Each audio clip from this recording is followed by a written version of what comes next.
to start the game. Looks like Riley McFarlane, Lockie Earl and Sam Underwood. And for West Adelaide, as they just break from their huddle now, Chris Schmidt heading into the middle. I wouldn't have thought he'd be starting on the bench. It's Shane Burse coming to this grandstand side to get into his team hut, along with Kane Stevens and the player there in Nick Homburg, the co-reserves Magarey medalist from last year. So Chris is going West Adelaide, Don is going West Adelaide, I myself are going to go the Bloods as well. Saturday night footy, our second game this afternoon. We called the South Adelaide-Port Adelaide game from Noongar, where the Panthers recorded a good win. Should be an interesting contest here tonight. Pretty good conditions, apart from being cold, quite still. But we should encounter what should be an entertaining contest, and the man that will get us underway in this opening term will be Chris Kendall. So much on the line for West Adelaide, and certainly plenty for Glenelg also. They're likely to take home the wooden spoon, but you always like to do it with some respectability. And it's been a tough season for them, no question about that. Bit of niggle going on in the middle there. Hill opposed to Pitt.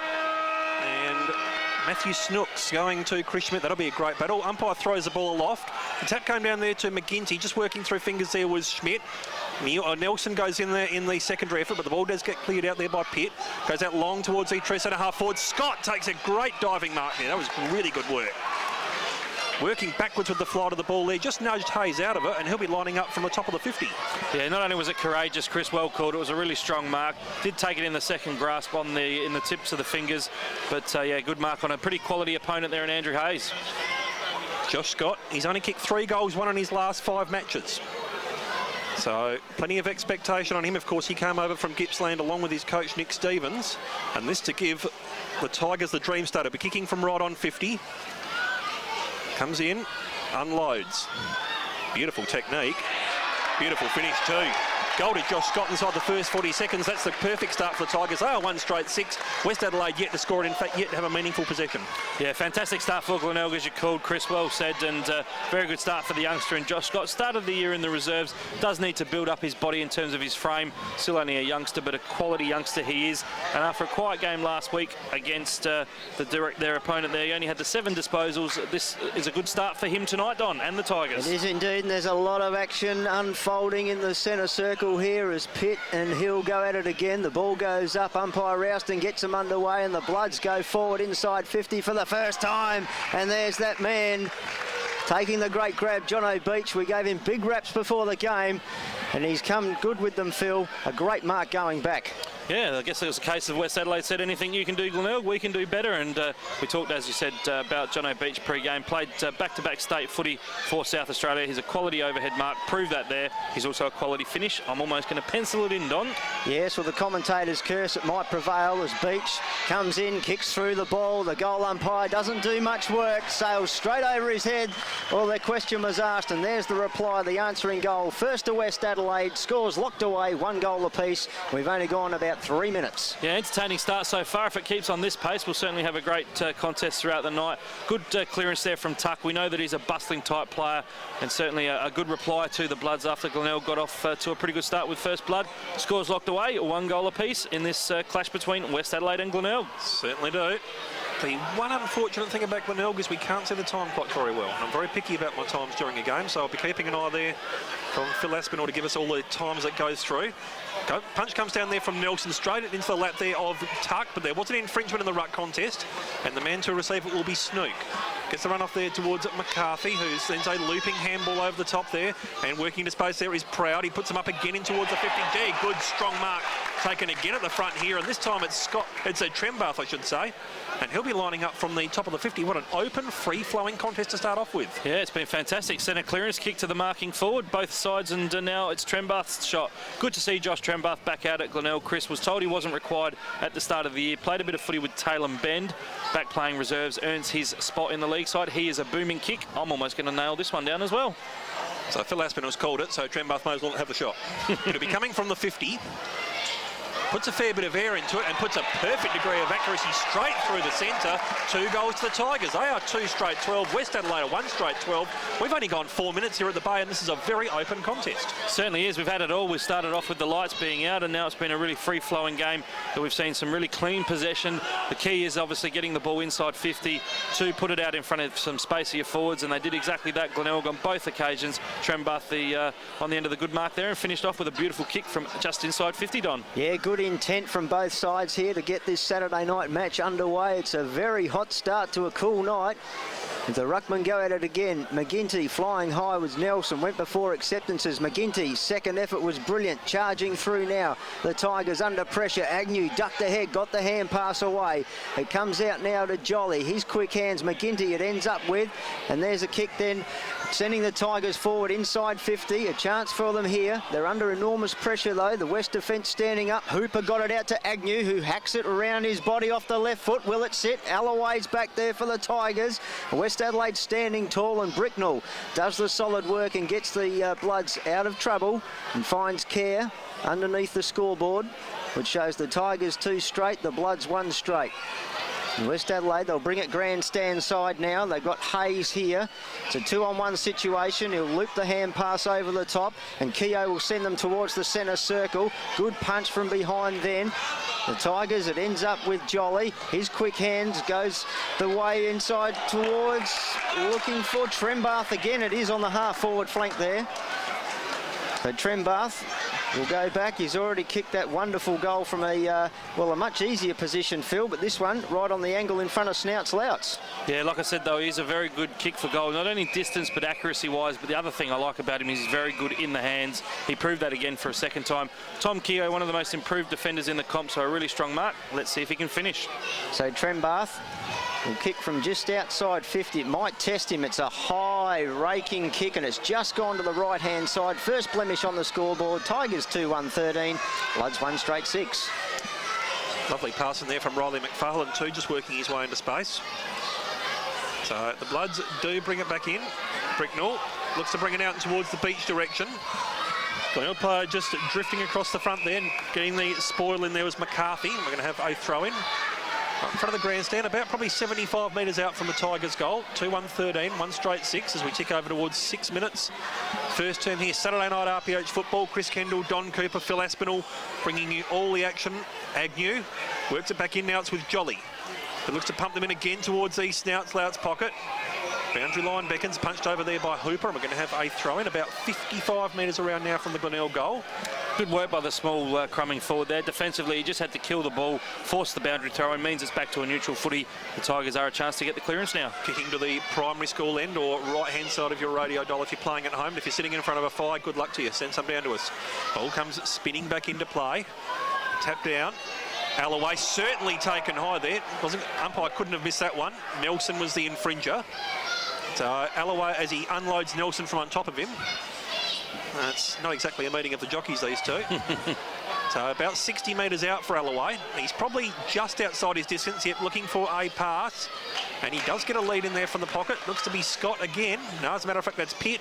So he'll be lining up from about 50 metres out, but he is on a 45-degree angle. This will be his best kick. Yeah, Craig Pitt, one of the vice-captains of the footy club, doesn't really kick a lot of goals. Normally see him off half-back, but as you said, Chris, this will take his best kick. Kicks one every 7 games or thereabouts. Let's see if it's the one in 7. I think it is. No, touched on the line. Good work in there from the West defence. 2-2-14, Glenelg. West Adelaide 1 straight 6. You're with Don Cooper.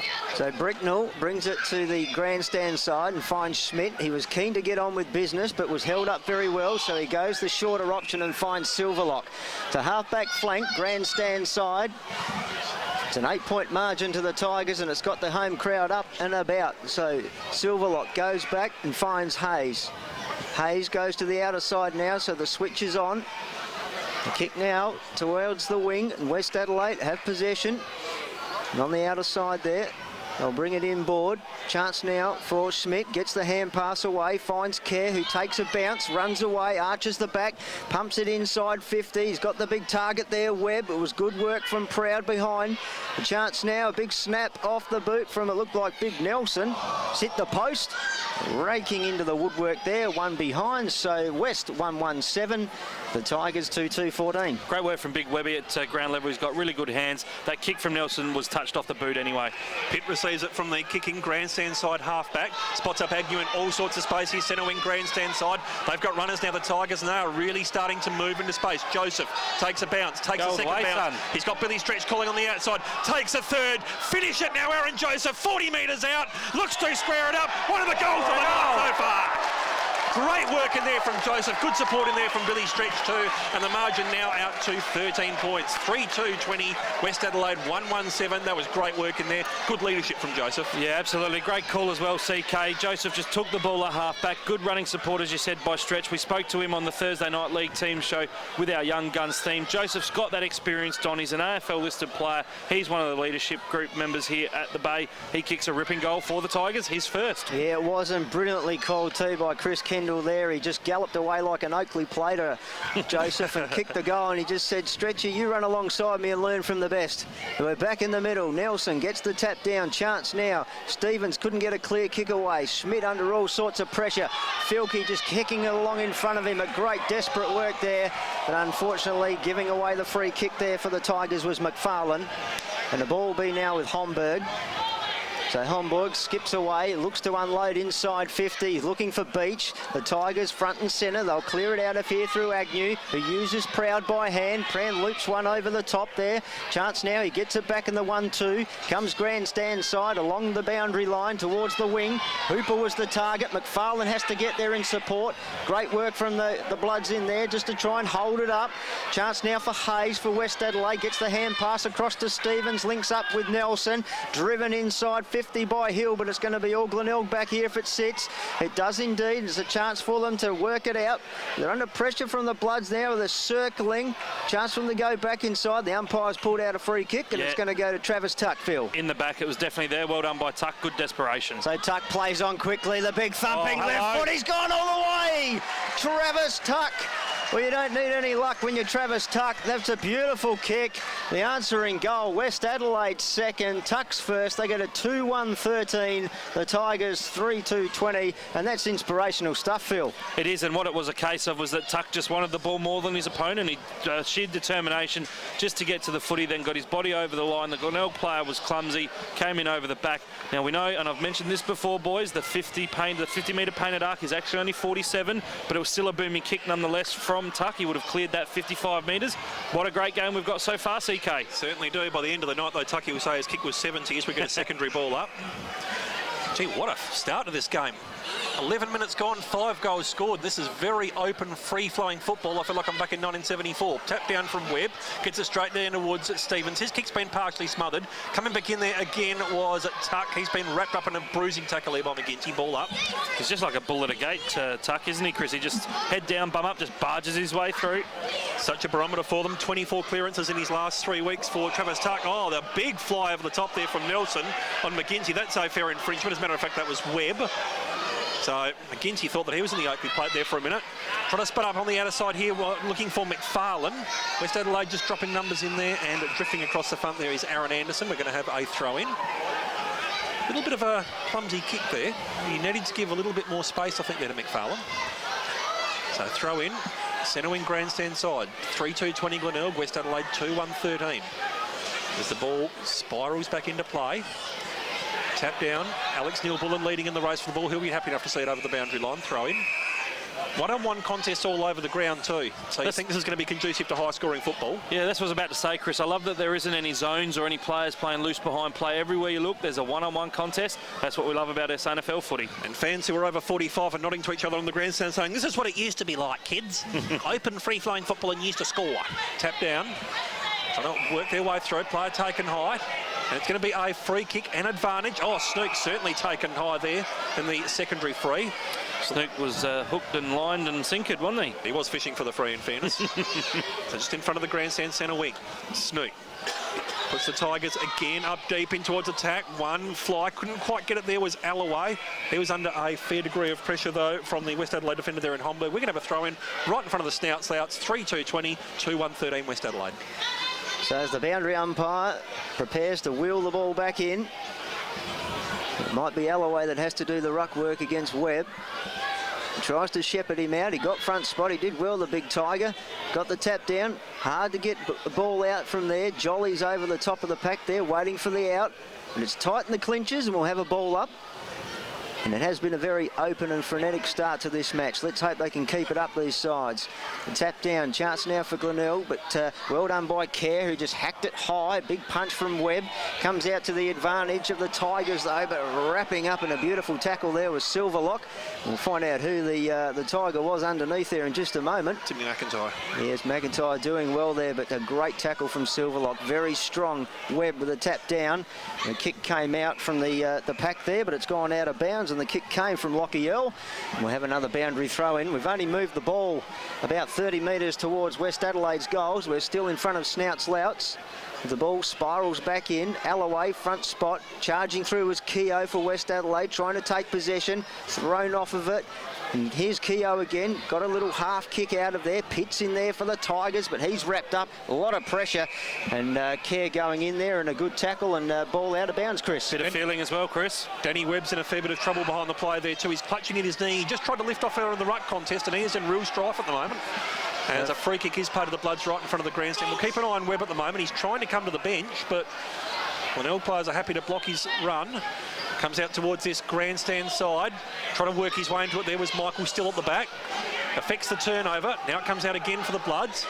And they managed to clear it away again through this outer side. Lockie Earl puts it right in front of the grandstand. Out of bounds. We're going to have a throw in. Just on Webb, CK, as he was coming off the ground, and Pat McCarthy just tried to push him over, and he's actually hurt himself even more now. So McCarthy just picking on the wounded bull there, and Webb's straight off the ground now. I don't know that he's going to be back on for some time. No, this will leave them very short in the ruck department. It's going to be down to Peter Nelson pretty much exclusively as he's going through the test on the boundaries we speak. Phil Aspinall will keep an eye on that and give us all the news shortly. Tuck there at the bottom of the pack. Secondary ball up develops. Yeah, Webb straight down into the room. CK with a very noticeable hobble with that left foot. We'll see if we can get an update throughout the night. And the 2-8s get up and ready for the ball up again.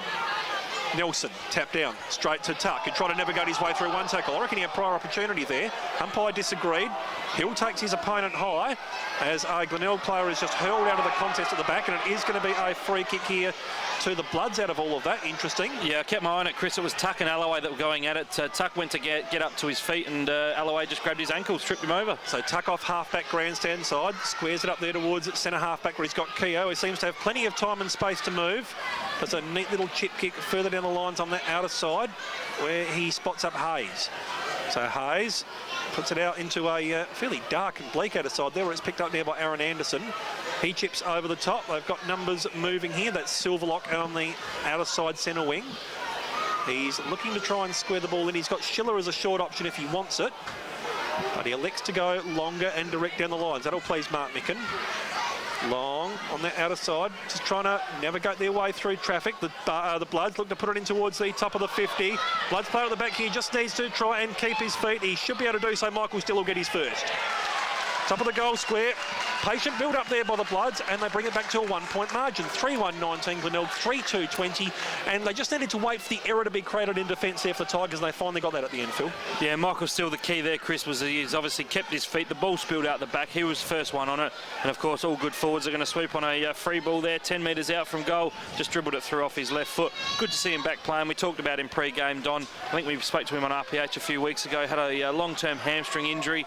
He's a very vital player for the Bloods down there in attack. He certainly is. He's a good forward target, and he'll to be on song, and it's a good start for him as McGinty gets the tap down at the restart. Chance now here for McFarlane, but charging through. The Bloods have got numbers. They're under pressure here. Stepping one way, then the other, and hacking it forward was Joseph inside 50, but it's all West Adelaide back there. And good job by Green to clear the dangerous area momentarily, though. As the ball comes back in the hands, through Pitt, back to Joseph. Joseph with a low kick in, but Bricknell there in his 100th game does the good thing and stops it. Sends it back. It's the ball flying all over the place here at the moment. It pops out. Chance now for Snook. He bangs it onto the boot more in hope than anything. It falls, hits the terra firma. And a kick off the ground by Hooper. Just touched on the line and one behind, but another good build-up. They're putting the West Adelaide defence under enormous pressure. So the Tigers move to 3-3-21. The Bloods 3-1-19. Bloods are off to the races already through Hayes, who kicked it to himself there from the kick-in. Gets it out towards the outer side. Centre wing. Just getting some numbers, moving back into traffic. Now the Bloods, Green off the half-back flank, brings it out towards this grandstand side. Spots up still, centre wing. Too far out to score, obviously. Looks to pop them in towards their 50. So 2-on-1 down here, and the numbers are with the Bloods. This will really stretch the one lone Bays defender down there. Handball comes back in, just hacking it in there was Shelley. He kicked being partially smothered. They should be able to work this out now, you would think. Snook gets the handball off. He's got a running teammate moving towards him. That's Jolly. Puts it in towards the centre of the Glenelg oval, where the lead up comes from Trembath. He wheels around and goes up towards the long half forward line. Bottom of the block there is Green. He mops up there for the Bloods. Puts him again on towards the outer side. Now where it's taken out there by Aaron Anderson. Aaron Anderson at half back sends a long looping pass out there and towards the Schmidt direction. So Schmidt, centre wing, outer side. Looks to pop them in further down the lines, but that's gone out of bounds on the full, and the man to bring it back in will be Pitt. Station sponsor Smithfield Crash Clanger there, Chris. Certainly is. It is Glenelg 3-3-21, West Adelaide 3-1-19 as they look to square it up and they bring it back in board. And the next link in the chain, Don Cooper, was going to be Bradley, but the umpire's come in to spoil the party. Yes, he is indeed. The kick from Lockie Earl to Bradley, but looks like something's happened downfield. Yeah, I reckon the Glenelg player taking the free kick didn't step over the line, which is on the outer side of the boundary line, because until they step into the field of play, that's when it's play on. So Agnew goes backwards to go forwards for the Tigers, gives it to Proud. Proud does the switch, comes across and finds Tap. Tap will go over the top by hand, finds Lockie Earl. He'll square it up inside to McCarthy. McCarthy went to hand pass, went the left foot kick in, looking for Big Alloway, but doing very well. There was Keogh, but not within the rules, said the umpire, I believe, Phil Aspinall. Yeah, the two hands in the back there. I thought it was probably a 50-50 call, but it was pretty obvious that the hands did go forward and then released up for the mark, and Clint Alloway, as a result, gets a free kick about 20 metres out, directly in front. I'm going to pencil this one in as well. Yeah, well, I think the big fella should kick this one, but he did well to get the front position there. We know how well Keogh can spoil from behind. He's got that big jump, but just the big frame of Clint Alloway getting in the way there and forcing Keogh to take the wrong option. That's experience as well, isn't it? So Alloway saunters in, kicks through it, and he kicks truly to the school end. That's a goal, and Clint Alloway gets the Tigers fourth. They move to 4-3-27. The Bloods 3-1-19. We've got an exciting start to this game, Phil. Yeah, we certainly have, and the game's befitting of two teams that aren't really in their ladder position. I think Glenelg, obviously, we know their struggles this year, but they're playing some really entertaining football. As both yourself and Chris have mentioned throughout the call, the key will be how long they can sustain it for. But obviously 7 goals so far in this first term, really entertaining to watch.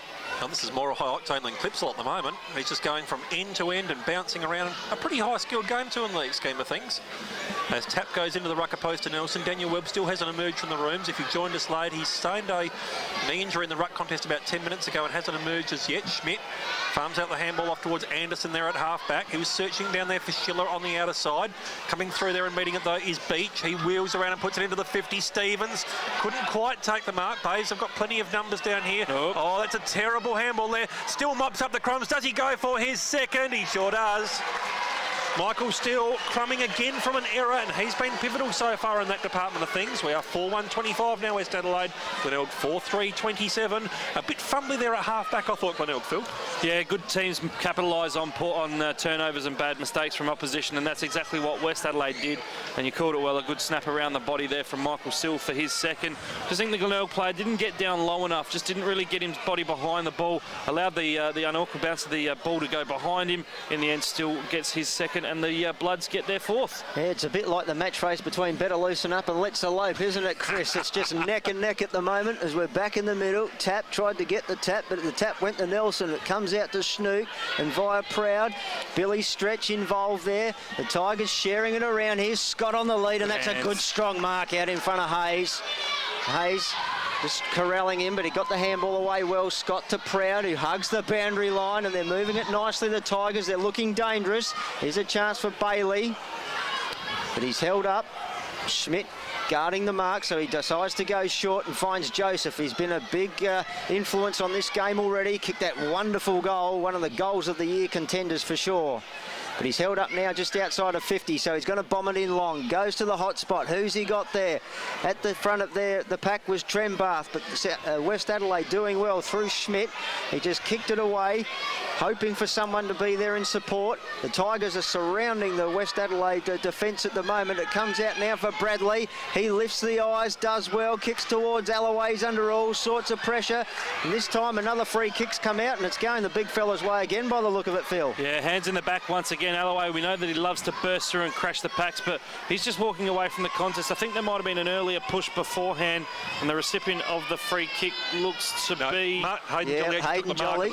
Yeah, Jolly took the mark at the back when all that was going on. The umpire gave the hand signal for a push, but obviously Jolly, as you've called it, Chris, has taken the mark, and he can line up for the Tigers' fifth. Well, if he kicks this, there'll be a jolly big roar. The goal umpire's under it, and there should be a jolly big roar because Hayden Jolly at the end of that scores his first, the Tigers' fifth. That's the 9th goal of the game so far. If you've come here for entertainment tonight, you're surely getting it.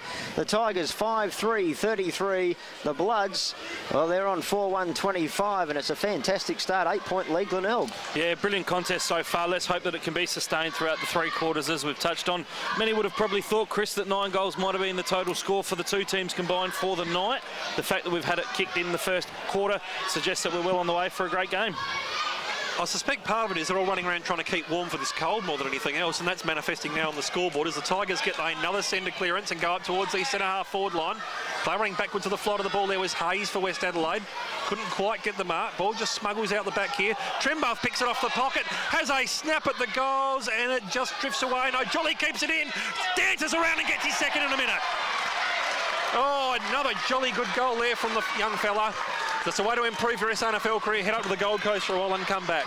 That is his second goal, 6-3-39. West Adelaide 4-1-25. And a bit off the ball as well, boys. Clint Alloway has just been felled by West Adelaide, and at about 20 metres out is going to receive a free kick directly in front of goal. So all happening here at the Bay. The Tigers now are going to kick back-to-back goals, or triple goals, in about 30 seconds. Yeah, a lot of feeling going on here, and it's falling the way of the Tigers at the moment. The umpire's doing a fantastic job to keep on top of it. They're setting the tone for the night. They're not going to put up with anything. Those free kicks are just coach killers though, aren't they, Don? They are indeed. So the frost coming out of Alloway's mouth as he runs in and he pumps this, and it's gone to the wrong side of the big white stick down there, one behind. And that's the Tigers now to 6-4-40, and the Bloods 4-1-25 as Scotty Bricknell in game 100 tucks the ball under his arm and comes grandstand side. He's looking for Kerr. It put him under all sorts of pressure. But he'll fortunately get the free kick as Bailey charged into him. So Daniel Kerr showing not much care for his own safety there, but earning the free kick and doing it nicely. Yeah, got a knee to the ribs, but straight back up as he always does. Takes a bounce, takes another bounce, switch in play, takes it to the outer side in towards the darkness. Good and grab. A lovely mark taken out there by Beach. One of the best marks in the business he is. John O'Beach. He can play at both ends of the ground as we've talked about. Wish it was beach weather today, Don. It's freezing. Yeah, certainly not a day for the Beach, even though we're at the Bay. As he goes short and finds Silverlock. Spins the ball around, wants to come inboard, but nothing offering. He's going to have to go down the outer side wing, which he does. And it's cut off then by Joseph. He's playing well at the moment. Aaron Joseph standing up, and he's bringing everyone along with him at the moment in the Tiger camp. He wants the leads towards the pocket. He sends it that way with a big, high, booming kick. Keogh at the back for the Bloods. Scott went up one-handed. Comes down to Homburg. Wheels around. Sends it back to whence it came. Silverlock up before acceptances. He'll give away the free kick. The human helicopter, as he was aptly named by Phil Herden. And the Bloods give away the free kick, and it's now with Earl. He's on the end of the pass there. The Tigers just held up here at the moment, so they're going to swing it back inboard. McCarthy almost in the centre circle there of Glenelg Oval. And he'll skip around. He might look for a switch in play. No, he's going to go back to the outer side. And the Tigers now, a double switch to find Snook in the middle, in the cricket pitch. Big, long, high hand pass over the top to Joseph, who steadies, assesses his options, kicks it down in hope, looking for McGinty, but he found Darcy Bailey. Went one way, then the other, sold the candy beautifully on the lead and taking a strong mark there for the Tigers. And it looks like Hooper Very similar frame to Hayden Jolly, and if he can kick as well as Hayden Jolly, this will go straight through, Phil. Yeah, and he certainly loves a celebration, as we mentioned. If he can kick this one, look for the double-fisted fist pump. But yeah, good strong hands there by Jolly. Good kick coming inside 50. Jolly needs to, Hooper rather, needs to finish. Well, right behind this kick and off the boot. It looks good. It's coming back. Will it have the distance? Touched on the line. Great work, Tom Keogh. That sends Glenelg to 6.5.41. The Bloods 4.1.25. Hooper was halfway through his fist pump celebration as well, had to pull out. But you've got to celebrate the points as well, I suppose. Ball just comes spinning out now. It's on centre wing, out of side. Bloods just trying to keep it in, and they do. Looking further down the line there for Stevens. Ball just beats him over the line there. That was a long looping pass from Burst. That's the first time we've called him tonight. Yeah, score update, Chris. AFL, sorry, mate. Richmond 13-11-89, GWS 8-14-62, and we're still about 20 minutes away from your Gold Coast boys getting underway. As the ball's about to come spinning back in. Now, a bit going on off the ball down there. There's a fair bit going on down there in the goal square at the moment. I reckon there's going to be a free pay down the ground to the Glenelg goal square. Well, Alloway's celebrating like he's kicked a goal. I think it might be given an all-clear goal to the Tigers. It is. So that's for the Hooper goal all that way back. So that has taken the umpires 2 minutes to make a decision. That is unbelievable. We've seen it all tonight, Chris. We've had the lights turn off before the game got underway. We've had the ball all the way back at half forward for West Adelaide. The Glenelg side kicking to the school end. Andrew Hooper had a set shot on goal. We thought it was touched on the line, Don. Conversation took place between the goal umpires. Obviously, the all clear hadn't been given, Chris, because West had already taken the kick point out. Now we've got a goal to Hooper. Why didn't play stop? Play should have stopped, and there should have been communication between the three umpires. Correct. Shane Harris, I know you do listen to this one now and again. I'll be curious to see what happens in the tape from that one, because play should have stopped a lot further down than that. We are back in the centre though, and after one of the longest build-ups of all time, Hooper does have his second 21-point margin. Now he can have his celebration. He certainly can there. There was premature evaluation prior, but he turned out he was right on the mark as we get the secondary ball up. Umpire throws it aloft. McGinty, he's being held there by Nelson. Nelson, surely. Umpires let that one go. As the siren sounds to end an extraordinarily entertaining, free flying, and now fisticuff first quarter, as it is on in the middle, and it's on big time too. Nelson and McGinty going at it. There's a fair bit of jumper punching and a lot of numbers. There's almost probably 30 blokes around the centre circle area. They're just starting to spread out a little bit now, but an enthralling contest, Chris, and a bit of feeling in it. Glenelg 7 goals, 4-46. West Adelaide 4-1-25, a 21-point margin here at quarter time to Glenelg. And at the moment, that curse of as soon as West Adelaide leave Milner Road for Aspinall is starting to break them. Yeah, we mentioned that pre-game. Let's see whether they can maintain a semi-good start in that first term, but certainly on the road they certainly struggle mentally. Goal kickers, all individuals across the 11 goal kickers in this contest so far. We'll start with the home side, and the singles are Joseph, Alloway, Hooper after a bit of conjecture, Josh Scott, Josh Trembath and two.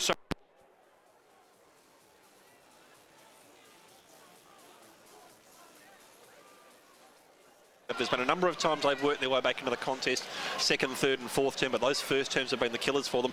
Gee, not tonight. This is now a real challenge for West Adelaide to try and eke their way back into a contest. Look, about 4 weeks back, though, we did see them get blown away by the Magpies in the first term at Richmond. They worked their way back into that game and they got over the line. But this is going to be a real challenge now, it's fair to say, for West Adelaide. Both teams playing for the Mark Micken Cup, of course, tonight, which they're only aware of right now because we've just decided it. But it's fair to say that really West Adelaide, everything on the line for them there at the moment, Don Cooper, and they didn't really respond after the opening 16-17 minutes. No, they've been very reactive. They've been sucked into a little bit of byplay here by the Tigers, and the Tigers, to their merit, have stuck to playing football, and they hold the advantage, and very well indeed at the moment. It looks like the Bloods will start the second term with just two on the bench. Daniel Webb, as Chris mentioned, copped a very heavy knee or ankle injury, went down in the race, was helped by two trainers down the race. We'll get an update at half-time, but in the meantime, this second quarter will be called by Chris Kendall. Nelson and McGinty going at it. Neither player really getting an advantage. The secondary tap does come down there to McGinty. He's wrapped up in a tackle by Nelson, who drives him into the Glenelg Oval turf, and that'll be starting to get fairly hard in preparation for cricket in the summer. Ball up in the identical position. McGinty just tried to work his way through there, and he's been called for holding the ball. He did take it out of the air there in the ruck contest, so Nelson gets the free, gets it to Schmidt, who brings it out grandstand side here to Silverlock. So Silverlock, centre wing grandstand side, his team trailing by 21 points, gets a lead further down the lines, and just meeting it up there on the lead is Hill. So Hill, still centre wing grandstand side, looks to put it up towards the 50.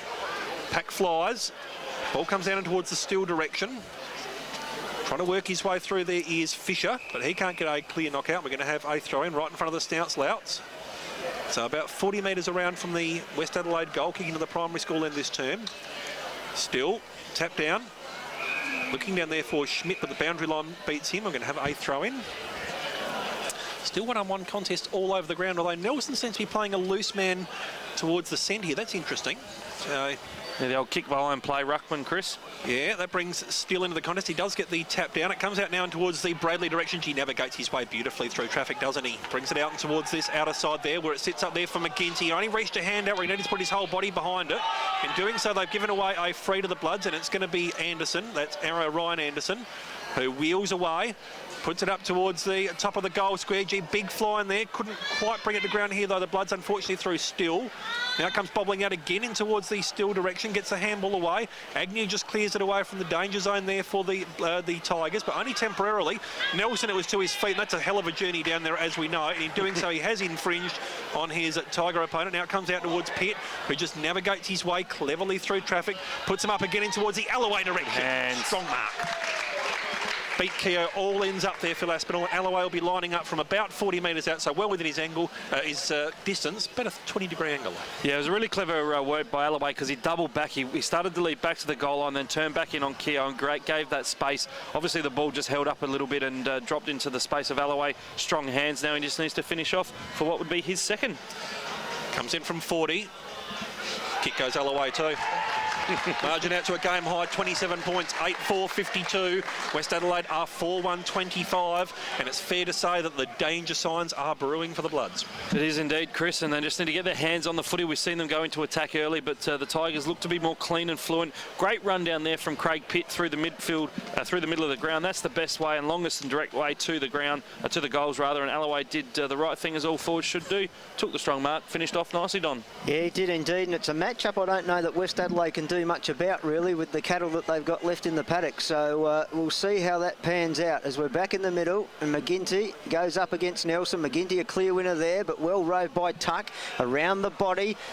Picked up there, it was then by Proud, did well through Agnew with hands. They link up through Joseph. Now here's a chance for McFarlane. He just chips it up, looking for the big fella McGinty. Almost took the mark, it fell down for Jolly. Chance for Scott, just got it onto the left boot quickly. It's all Bloods back there, and they need to be as Keogh. His handball was errant. Chance now for the Tigers. They put the pressure on, and they've held them up beautifully. Great work in there, and that was Hooper. It was the last to leave that little embroilment at quarter time. Good to see. Alloway, the tap over the back. Hooper just overrunning it, diving in there.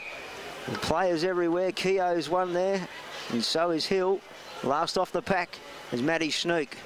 The umpire just coils it skywards. Nelson with the tap. Schmidt, he's wrapped up. He had to go backwards.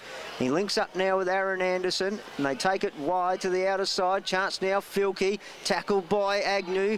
Did well there. Stretch, just sees Schiller over the line. We'll have a boundary throw in. Yeah, I reckon Nick Stevens, coach at Glenelg, will really like what he's getting, particularly from his forward line, because they're really applying some strong pressure.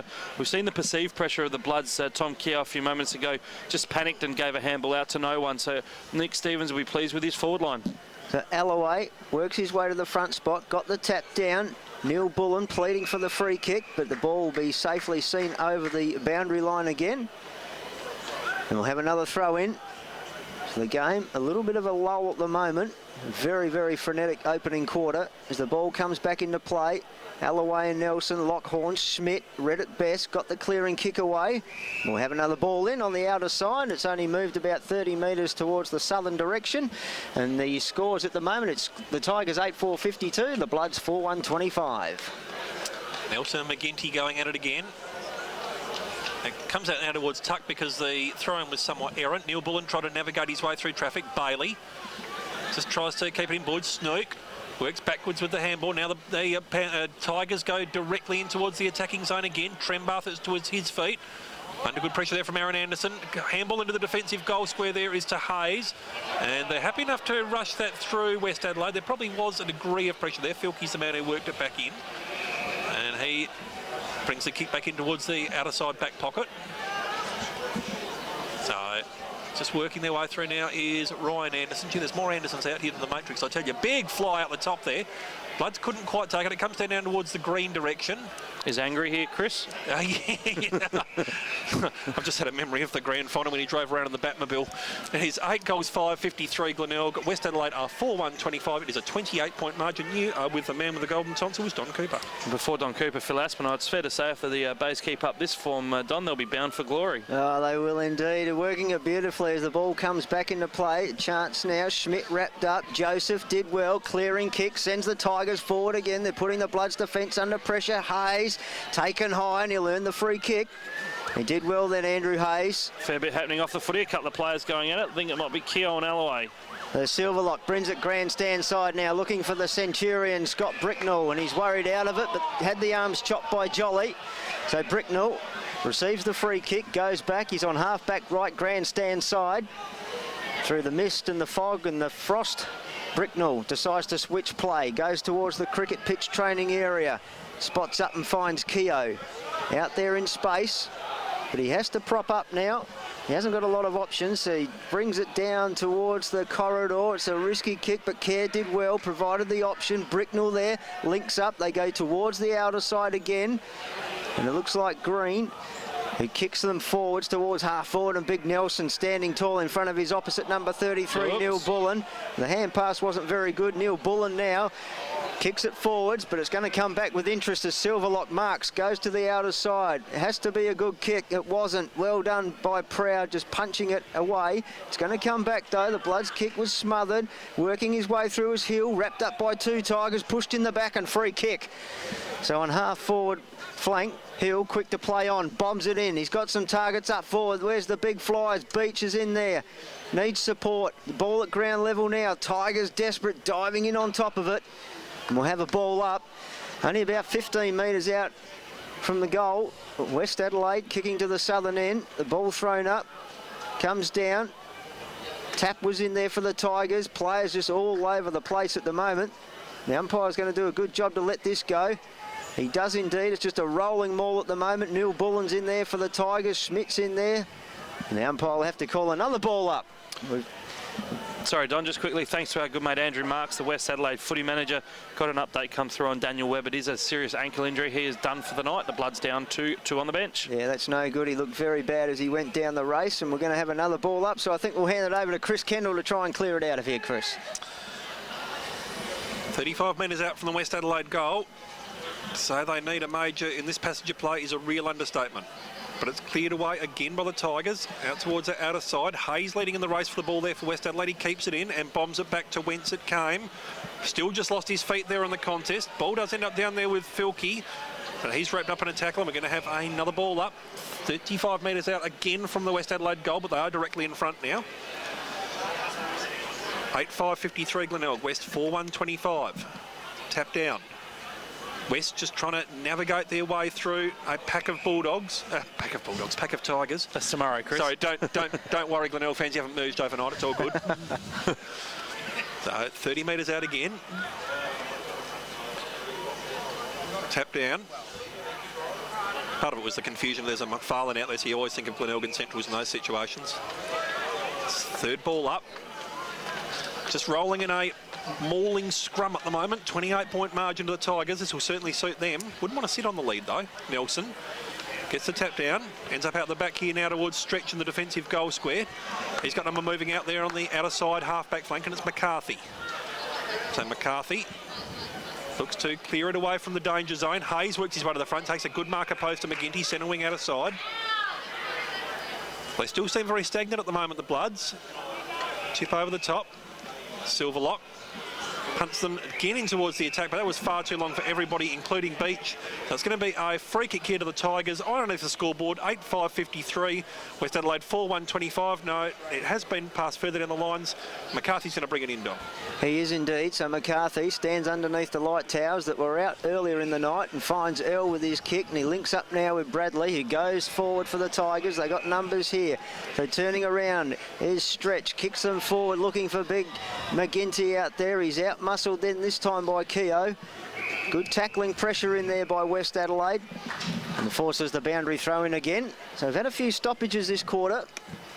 And certainly a different style of game to what we saw in the opening stanza.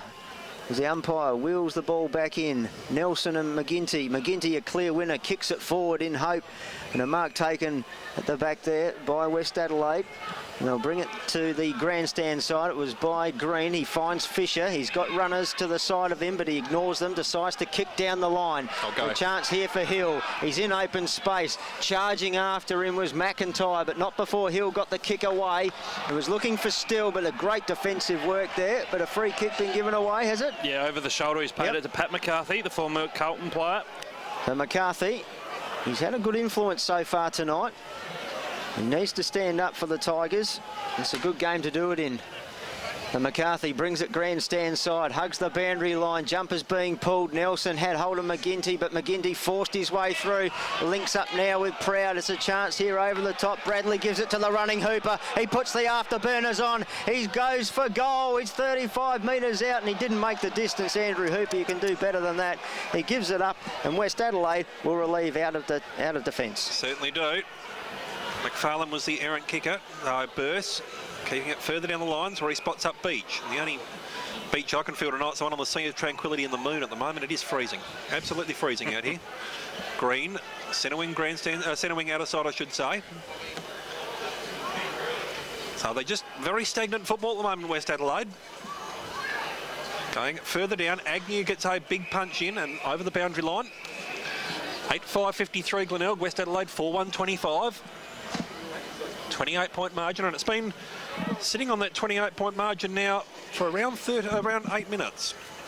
Ball spins back in, Nelson. Tap down. Handball more in hope than anticipation back in the Joseph direction for the Tigers. Stevens, looping handball. Gets it off there, look to be towards Filkey. The ball just slips through, Stills fingers down the end there, and unfortunately there for the Bloods, it does go through for that minor score, but they have finally scored West Adelaide, much to the joy of the large West Adelaide contingent out here. Well, I think they might also be implying, is this one going to be recalled when the ball's halfway down the other end? 4-2-26, Glenelg, 8-5-53. I did hear the all clear that time though, Dom. So Bradley now, another hand pass over the top, finds Joseph running through the middle. He turns, he burns, he has a bounce and he drives the Tigers inside 50. Nearly a strong mark there, it will be paid. Yes, and it looks like it is Trembath. Yep. So Trembath getting in the front position there, Phil. Very strong mark. He had a lot of pressure. Yeah, I'm not sure. Umpire David Soberage, I'll get that out. For mine, I don't reckon it was the mark. Maybe just didn't hold it long enough. I thought the Westies play, they got there for a spoil, but nonetheless, he's paid it to stick with the decision, and Trembath lining up for his second. Well, we can always check with Warren Partland what he thought. So, do we have 20 minutes? Trembath comes in. He's lining up. The kick is high. It looks good off the boot, but it's gone the wrong side, and it's going to be forced through for the minor score. That takes the Tigers on to 8-6-54, a 28-point margin now over the Bloods, 4-2-26. So, Bloods bring it back into play fairly quickly again on that outer side. Fly in there, but it's knocked over for a boundary throw-in. Still in a longish half forward there for Glenelg. Might give a score update from the AFL, Chris.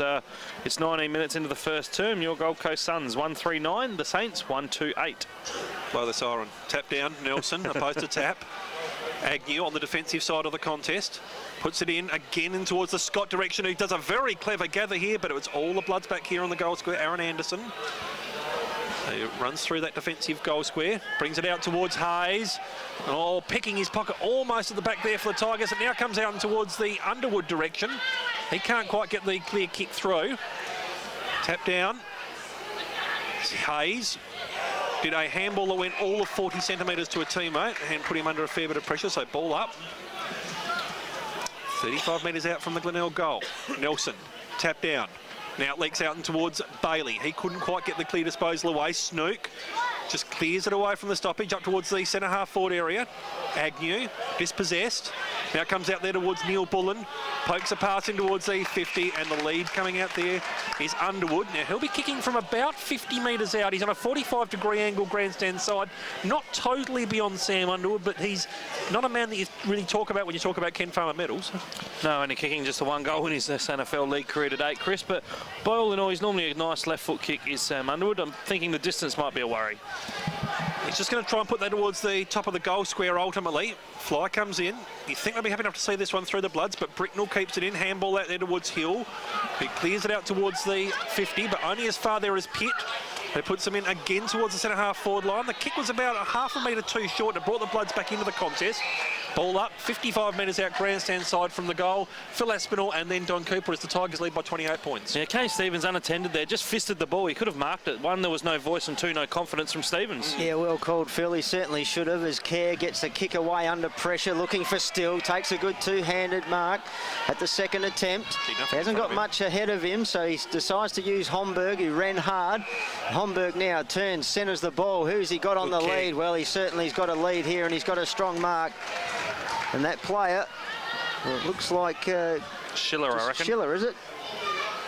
Yeah, just making sure it's actually Stevens. So he might redeem himself here. Yes, exactly right, Phil. A good mark and a good lead up by Homburg. Yeah, but a really good kick in board as well. And that's where you need to be putting it, to the hot spot out in front, and obviously 35 metres out. Stevens can make up for his error earlier if he puts it through the big sticks.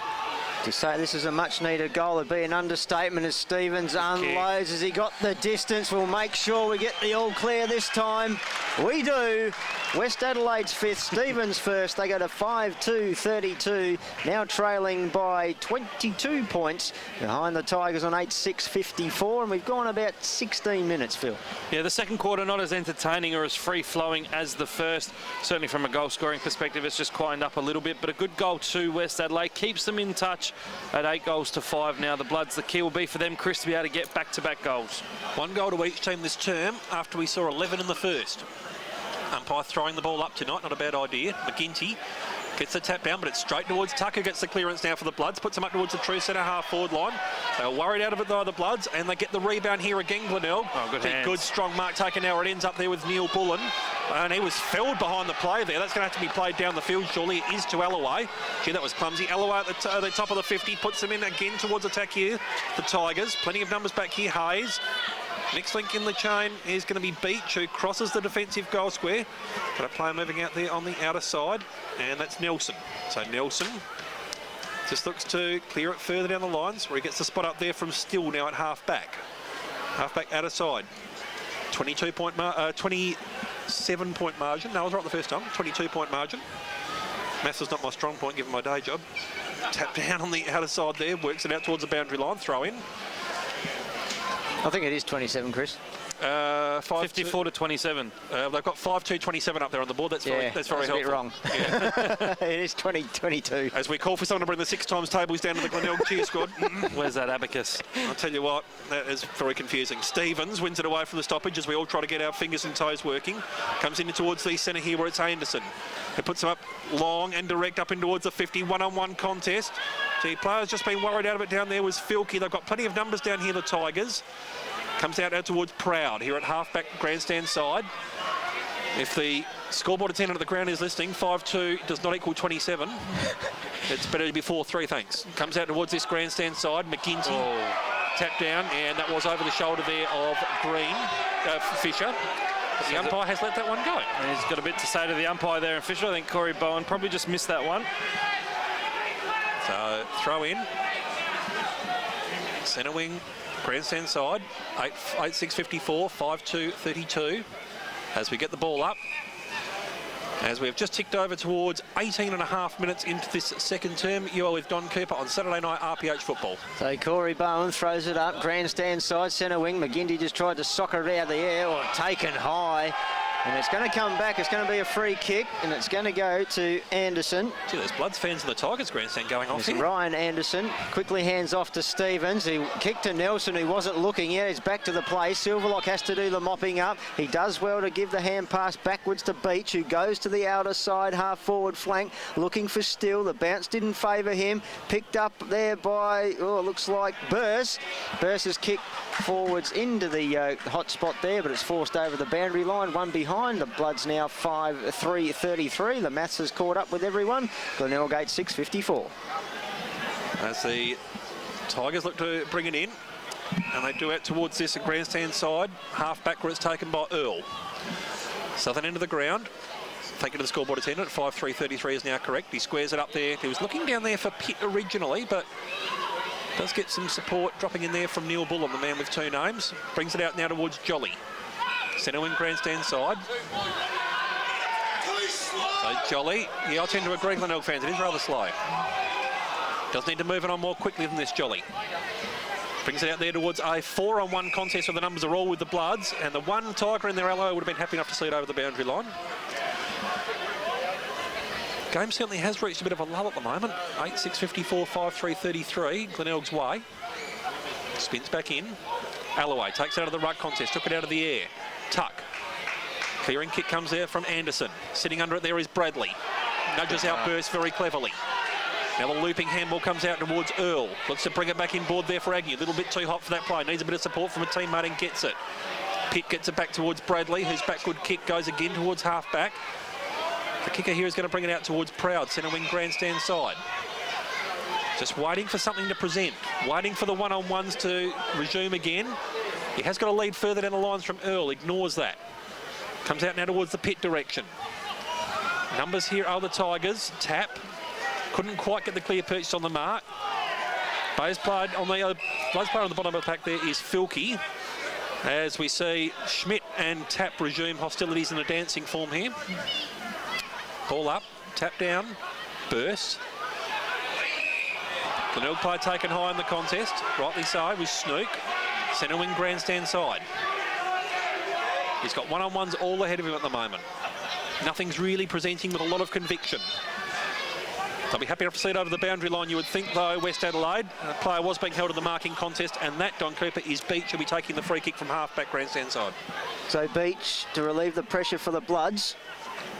And it is, as you said, a lull in play at the moment. So Beach brings it inboard. He's got the lead from Bricknell. Oh, he had to take the mark. He needed to be clean because they were away. Now has to go inboard to Filkey, so they've got to butter up and go backwards. Hayes now under pressure from Alloway, but he does well. Gets the hand pass out, and Beach, it was actually Silverlock then, who mopped up and gets the kick out to the outer side. So momentarily the pressure off. As the Bloods now bring it back inboard and find Bricknell at half-back. About 48 metres out, if we use the 50 as any indicator, Phil. Bricknell goes wide, but it only falls to Bailey, so it's going to come back with interest here as the Tigers, and it's a great mark there by Trembath, I think, if it's going to be paid. Correct. And certainly is. A good sliding mark out there, out in front of Anderson. He's on a tight angle, Phil, but anything's possible here at Glenelg. Yeah, and those pockets aren't too deep either, and Trembath good in the hands that we talked about. Normally he is capable of slotting these. Let's see if his radar's on tonight. Well, Josh Trembath, he's kicked one already. That was in the first quarter. As he comes in underneath the light tower, sends it high. Does he send it straight? He does. No, it went to the wrong side. The goal umpire tricked me very well there. One behind. Takes the Tigers along to 8-7-55. Now a 22-point margin. The Bloods 5-3-33. Bloods player kicking it to himself there is Green. Keeps it out again towards that outer side. Punched over there by the Tigers. Boundary throw in. Just feel like, Chris, only the 22-point ball game for all the dominance, I guess, that Glenelg's had. Feel like that probably should just be further in front. I think Westies will be happy to go in at half-time and regroup. Yeah, they've dragged the game back on their own terms in the last 18, 19 minutes or thereabouts. Snook, bottom of the pack. Handball out.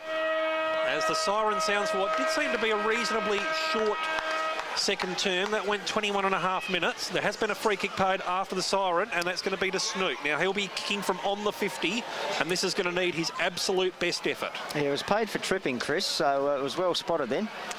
Kicks a goal roughly every 5 matches, Matthew Snook. He's going the barrel, I reckon. Does he get the margin out to 28 points? No, that was a little bit like the 4-iron when the hole is at 200 metres away, a little bit too short. 8-7-55 Glenelg, West Adelaide 5-3-33 here at halftime. It is a 22-point margin to the Tigers.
Scraped the bottom of the barrel out, so I've got a half a cup of pumpkin soup. Bumped into Daniel Webb's dad, who down there did mention, and we talked about Andrew Marks, gave us the update. Unfortunately, it's a serious ankle injury for Webby. It's one that he's hurt before, so he's going to be done for the night and probably for a few weeks still to come as well. So I blow for the Bloods. But we're not too far away from resumption in this third term. Both sides in there getting into their final positions. The crowd has dispersed from the oval.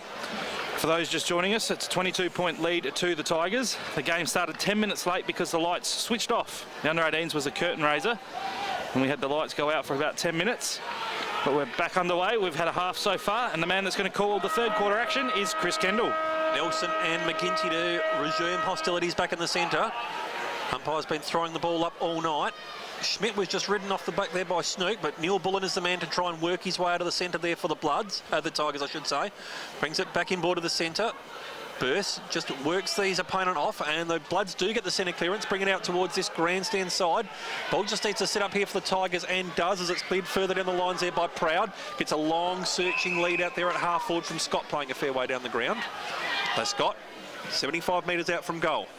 Puts them in up towards the top stop. Plenty of Bloods back here. Jeeb running backwards with the flight of the ball there. Almost taking it there was Alloway, but couldn't quite get the final purchase on it.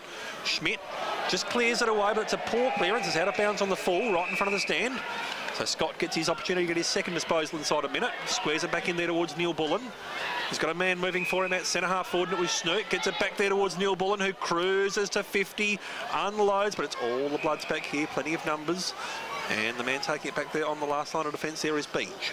We know the Bloods, when they feel like they're getting the surge against them, Chris, John O'Beach goes behind the footy as that loose man, as he's done there.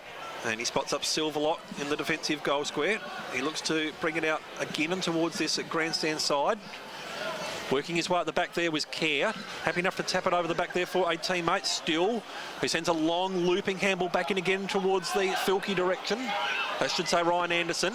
Kick was partially smothered off the boot of Jolly. We're going to have a throw-in, centre-wing grandstand side. It was a really good effort by Still there, because he identified that the handball was probably not a great one to Anderson. Followed up, got to the help his teammate out, affected the good smother. And I've also noticed, Chris, that Mark Mickens identified Joseph as a danger man, given Nick Homburg the run with roll. As McGinty takes it out of the air and taps it down there towards Snook, who was held there by one arm.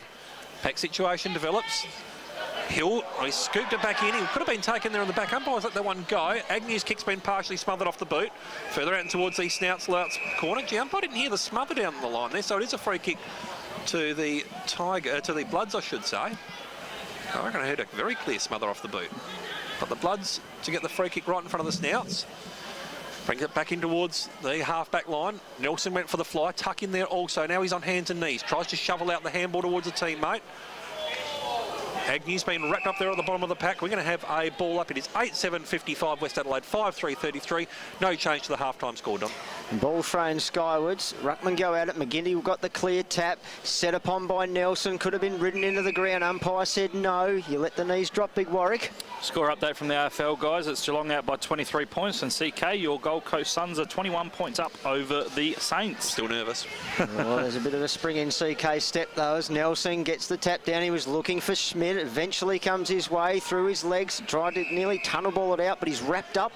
We'll have another ball up. You said spring there. Geez, I wish it was spring now.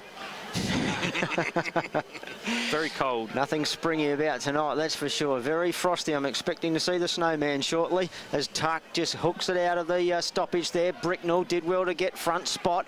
Worried out of it though by Proud. Did well, got the hand pass out. Schmidt just tapping it along in front of him. Needs support under pressure from Joseph. He got his kick away. It's a good lead up and mark.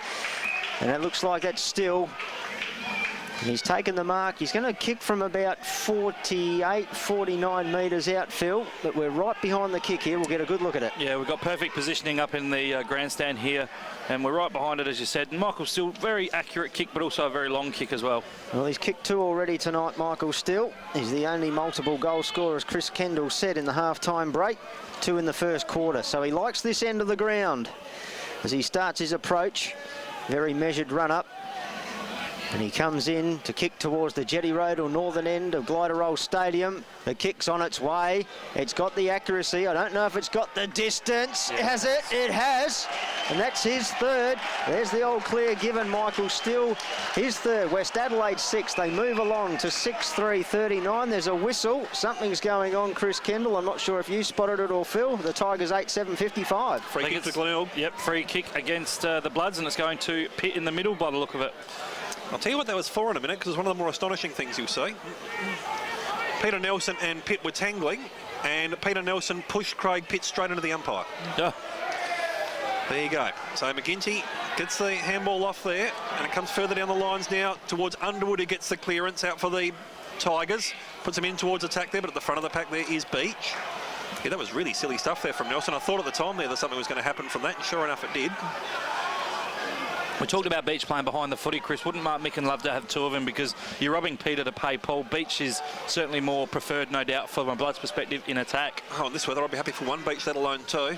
Pokes it further out towards the outer side, but gee, it's been well cut off down there. It looks to be jolly, as my binoculars fog up obligingly on me. Right underneath the scoreboard. So he's probably about 45 metres out. He's on a fair angle too, right on the boundary line. This will be something special if he can nail it. Crosses the 50, unloads. Does it come back enough? No, it does not. Minor score, despite the best efforts of the Glenelg fans in the grandstand to talk them into it. 8-8-56, Glenelg are 5-9-39.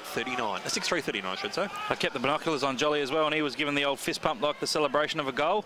Obviously, he'd be disappointed that it didn't go through. There's been a lot of premature jubilation tonight on those kicks on goal, as Hayes now has it from the green kick in. He directs traffic long towards the wing, and that's where he sends it, towards the dugout. Big Warwick McGinty flies, game number 50, couldn't take the mark. No gifts out there tonight for him. Ball spilling around, the whistle gone, there's a free kick. And it'll go to the way of Underwood. So Underwood in the dim, dark outer side of Glenelg Oval finds McCarthy. He's on the run now. He goes with a kick moving forward in towards half forward. Wasn't his best effort. Keogh managed to cut it off, and the Bloods now with a chance. They'll bring it out of defence. The long booming kick. Agnew sitting underneath. Courageous. It was hassled out of it by Bricknell, and he'll get the free kick. No, he will indeed. Yes, so Agnew getting rewarded for his courage, backing back into the pack. His kick's a good one. Gives the Tigers a chance to go forward again, inside 50. The West Adelaide doing well to mop up there. Linking up now from the care hand passes Beach, and he goes out wide. And he'll find his teammate there. Looks like Green. The Green comes in board and finds Beach. So Beach doing a lot of work behind the ball, as Phil Aspinall mentioned. He's going to bring it grandstand side. The switch is on. The kick has to be good. Keogh has to be good. The Tigers were very good then. Alloway not to give away a free kick. Keogh had a chance, spilled it. Well tackled. Coming in to provide support now.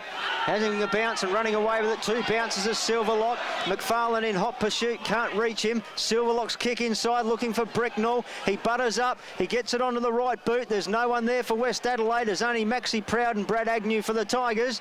And Agnew will stop, prop, steady and get the Tigers out of defence. Where he spots up McCarthy out there on the half-back flank. Looks to bring it back in there. Well, the next link in the chain is going to be Bradley, then Jolly running through the centre of the Glenelg oval. Wheels further down the lines, puts them up towards the true centre half. Well, that was a good kick there. Punched out of Alloway's hands there. Good work from Keogh. Schmidt arrives now, comes back in board there and gets it to Keogh, who gets them again on towards that outer side. They've got plenty of numbers starting to run now, the Bloods. Beach cruising away off half-back outer side. Sends them long in towards the attack there. Good punch in there from Proud. Brings it to ground, but it's straight into the hands there of Schiller, who puts them again in towards the attacking zone. Bradley arrives here for the Tigers. Gets the handball off there towards Agnew. Squares it up towards centre-half-back where it's Earl. Players just come off the interchange bench here. If you can see him, it's Neil Bullen. That was going to have to be a real precision kick, but that's a strong mark taken down there at half-back there by Kerr, I should say. Gets it back in the 1-2 with Schmidt. Playing further out into the line's edge. It was playing right into the hands there, you would think, of the Tigers, but the Bloods have got numbers out there. Green, half-back outer side. Trailing by 17 points at the moment, the Bloods. Looks to square it in towards the centre of Glenelg. They've got plenty of numbers here all of a sudden at the moment. The Bloods, they're starting to run. Ryan Anderson puts the afterburners on and puts them again in towards the attacking zone here. Tap down comes. Wheeling there is Filkey. Does he bring it back to 11 points? If he gets the kind bounce, he doesn't. You bet your boots he does. Here come the Bloods. 7-3-45. Glenelg 8-8, 56, 11-point margin. They've just started to sweat off the contest a little bit, I think, Glenelg, Phil. Yeah, certainly so, and I think the great defensive work from the Bloods, particularly that passage of play where I mentioned the good kick inside 50 to Alloway, but it was a great last-minute lunge from Tom Keogh that saw the ball get spoiled back into a dangerous area. The Bloods took it forward, and eventually on the end of it was the player in Aaron Filkey. Did get the lucky break. He called it well, Chris. He got the wrong break, and in the end, the Bloods now on the march. They're back within 11 points. They're back in the middle. Tap to do the tap work for the Tigers up against Nelson. Nelson probably just won that. Here's a chance for the Bloods to go forward again. The ball spills in favour of Fisher, who winds around on his boot looking for Filkey. It's a great mark taken back there. Aaron Filkey under pressure. He did it well. Strong mark, and he could kick his second within about 60 seconds. That's what happens when you get the ball in long and quick. You get forwards that are dangerous. They know where to get to them, so to get their body in the right position. And Filkey, we know, is very dangerous around goal. And as you said, Don can kick 2 in a minute. So Filkey, from only about 15 metres out, almost point-blank range, makes the umpire do some work, but it's a goal. His second. West Adelaide, they're on the march now. And we wait for the scoreboard to fix it up. It is 8-3-51. The Tigers 8-8-56. It's now just a 5-point ball game, Phil. Yeah, great work from West Adelaide just to gain the ascendancy so far in this third term. Glenelg have had a couple of forward forays, but haven't been able to capitalise. We know Jolly almost kicked that nice goal from underneath the time clock, CK, but the Bloods, they're looking up and about to start this second half. 5-minute mark of the second term. Glenelg had it out to a 28-point margin. The Bloods are starting to surge. Tap gets the tap down and rows his own work. Handball searching down there for McFarlane. They get the centre clearance here, the Tigers. After a journey of indecision back there at half-back, Regan's up there with Agnew. Looping handball over the top there towards Proud. Takes a bounce. That's brave in these conditions. Pokes it further down the lines. Little bit too hot down there for Hooper, and we're going to have a throw-in. If it's too hot out there for anyone, Chris, I'll go Heifer Chasey. So about 75 metres out from the Glenelg goal, outer side, scoreboard side of the ground. On cue, I was just about to say it's dropped to 7 degrees now, gentlemen. Dropped. Snook, happy enough to see it over the boundary line there for the Tigers, you would think. Going to get the ball up. No, it's been holding the ball here against the Bloods. So Snook, he's a kick and a half out from goal, indicating he's going to go long, and then chips it backwards to Agnew. That was a good bit of foxing.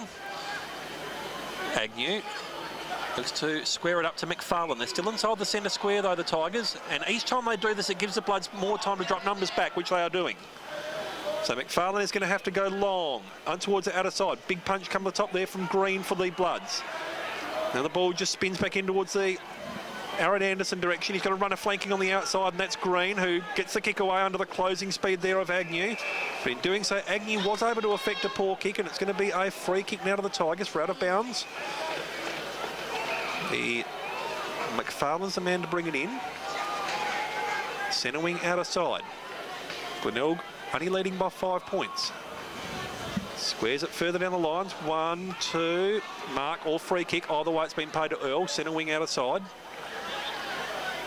It's 1-on-1s ahead of him now. And a couple of 2-on-1s where the advantage is with the Bloods. Looks to square it in again. McFarlane gets the handball off. He's got a running teammate who puts them in again towards the top of the 50. Trembath got the punch down. Keogh working there on hands and knees. Ball just smuggles out here, and the Bloods do extract it from the situation. Meeting it there at halfback grandstand side. It's Silverlock. He's got a man moving further down the lines there, and it's Stevens. Kane Stevens.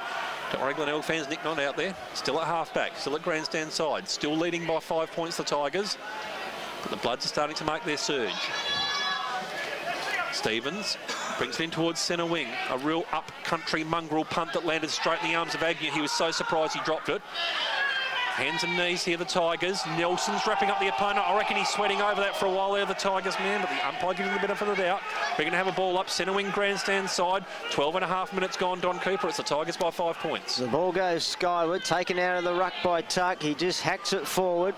Tried to trap it, was Filkey.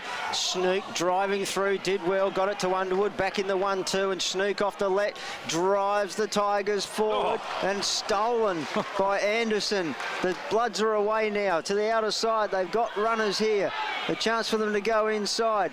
The kick inside 50, looking for the teammate there, diving, sliding. The Tigers doing well.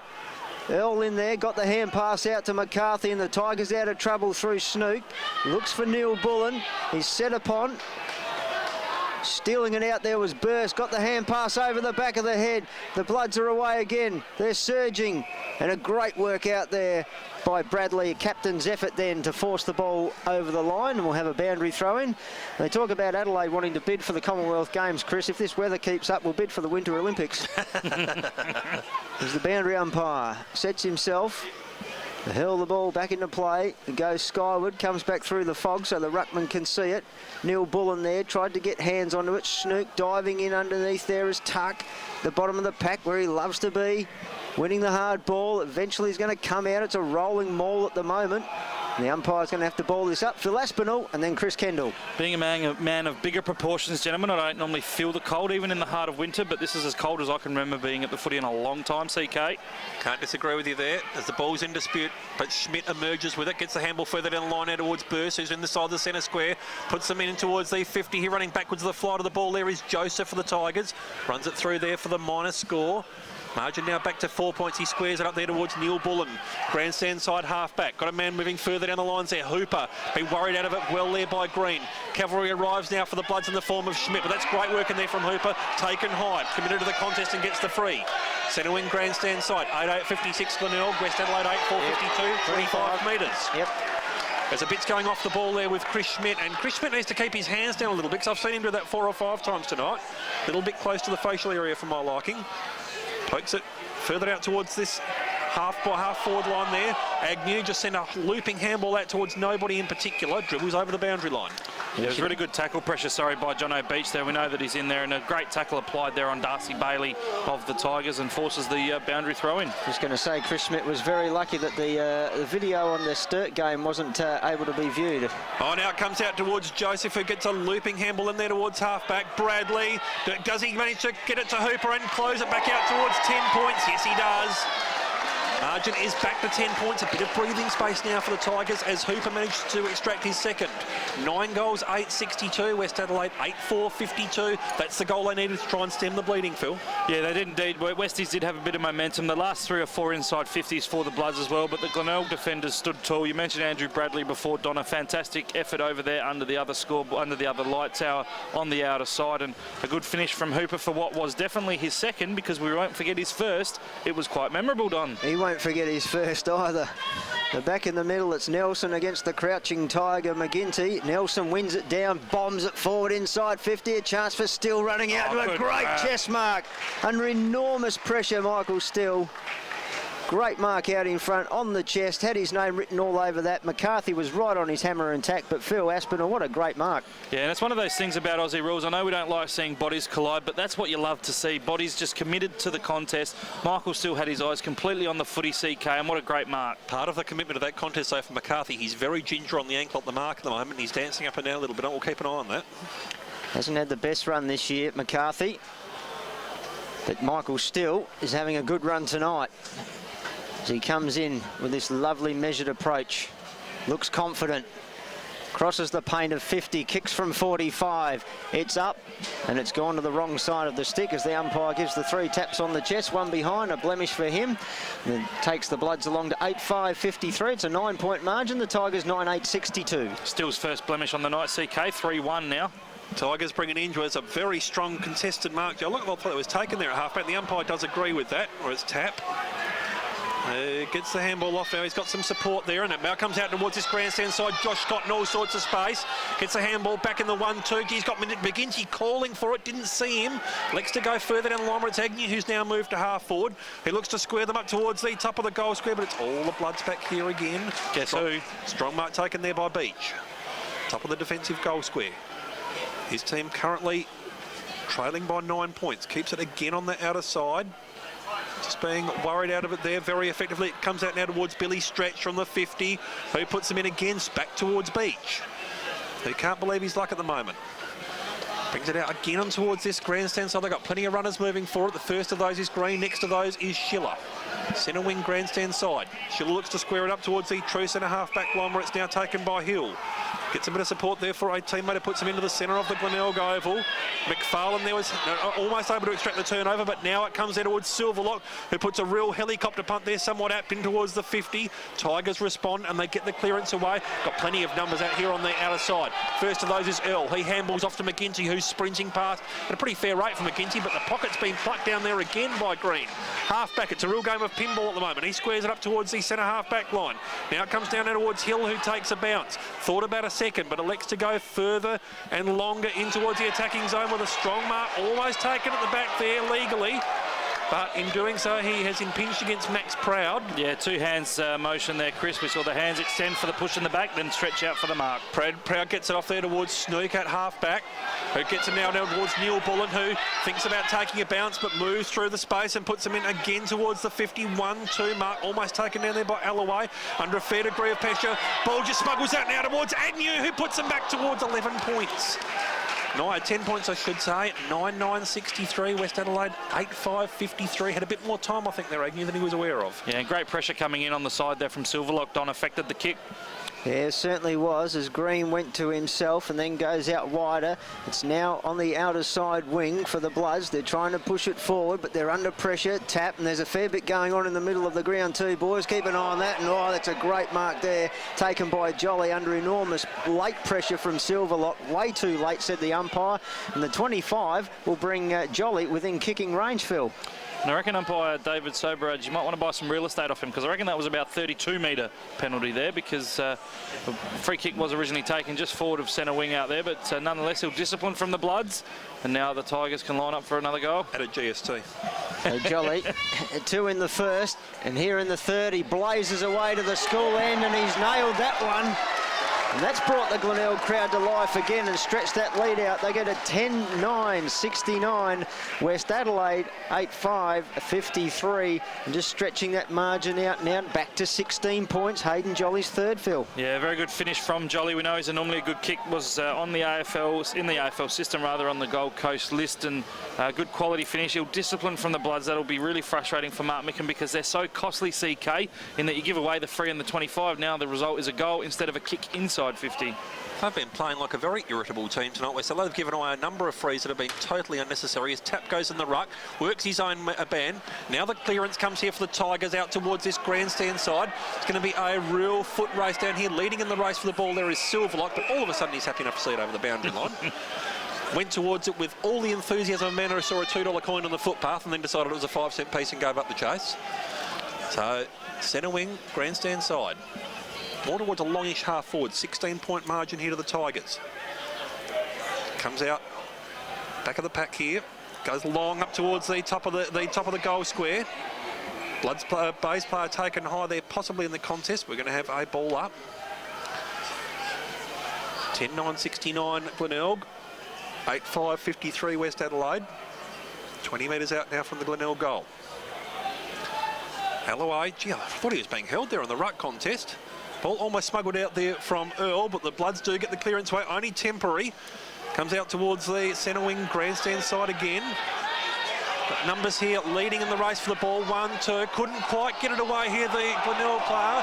Ridden over the boundary line there by Filkey. We're going to have a throw in. I think it might be McIntyre. I reckon it is McIntyre. Thanks, Don. He's been reasonably well held tonight. Not a very prolific possession getter, though, Tim McIntyre as a rule. Ball just cleared away there by Hill. But only as far as the Tigers again here at halfback. Looks to be Underwood. Yeah, free kick down the field, Chris. Josh Scott's going to get a free, about 55 out for the Tigers, obviously down the primary school end. Andrew Hayes, the indiscressor. So Scott is going to put them up towards the 50 and gets the lead down there from Agnew, who's moved into attack. Right in front of the Slouts, which is a very good career move for a young footballer aspiring to great things at the Bay. He'll be kicking from about 30 metres out. He's on about a 50-degree angle. Another free off the footy against the Bloods. Chris, we talked about that ill discipline. Mark Micken will be furious. Wouldn't want to be out there at the huddle at three-quarter time, although it's probably a fair bit warmer than it will be here. Does the margin go out to 22 points? Hop, skip, jump, goal.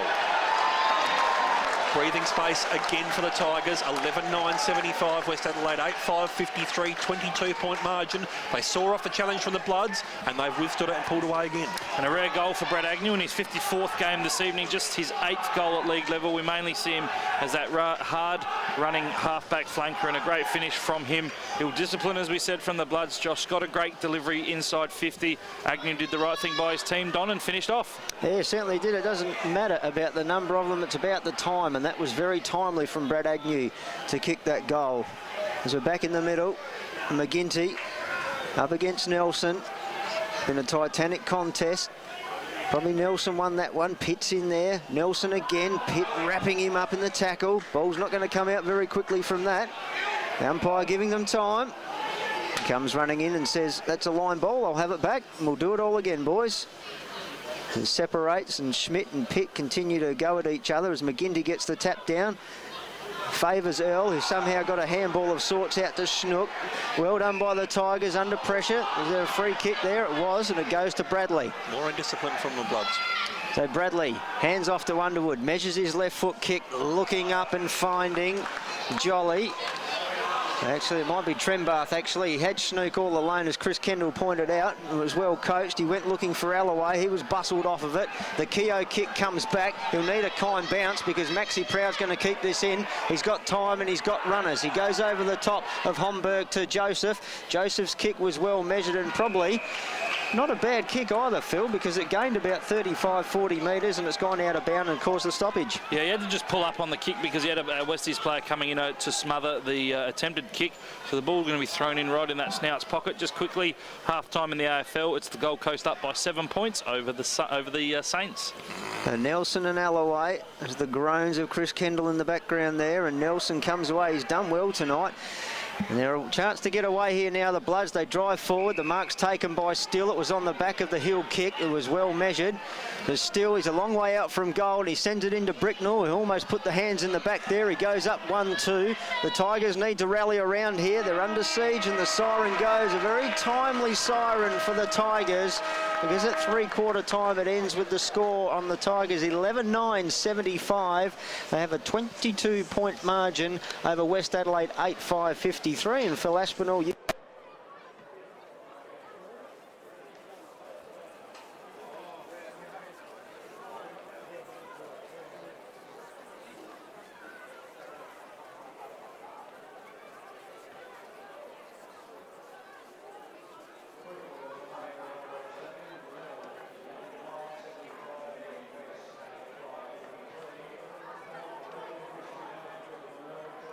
might have got up and got over the Tigers in the prelim.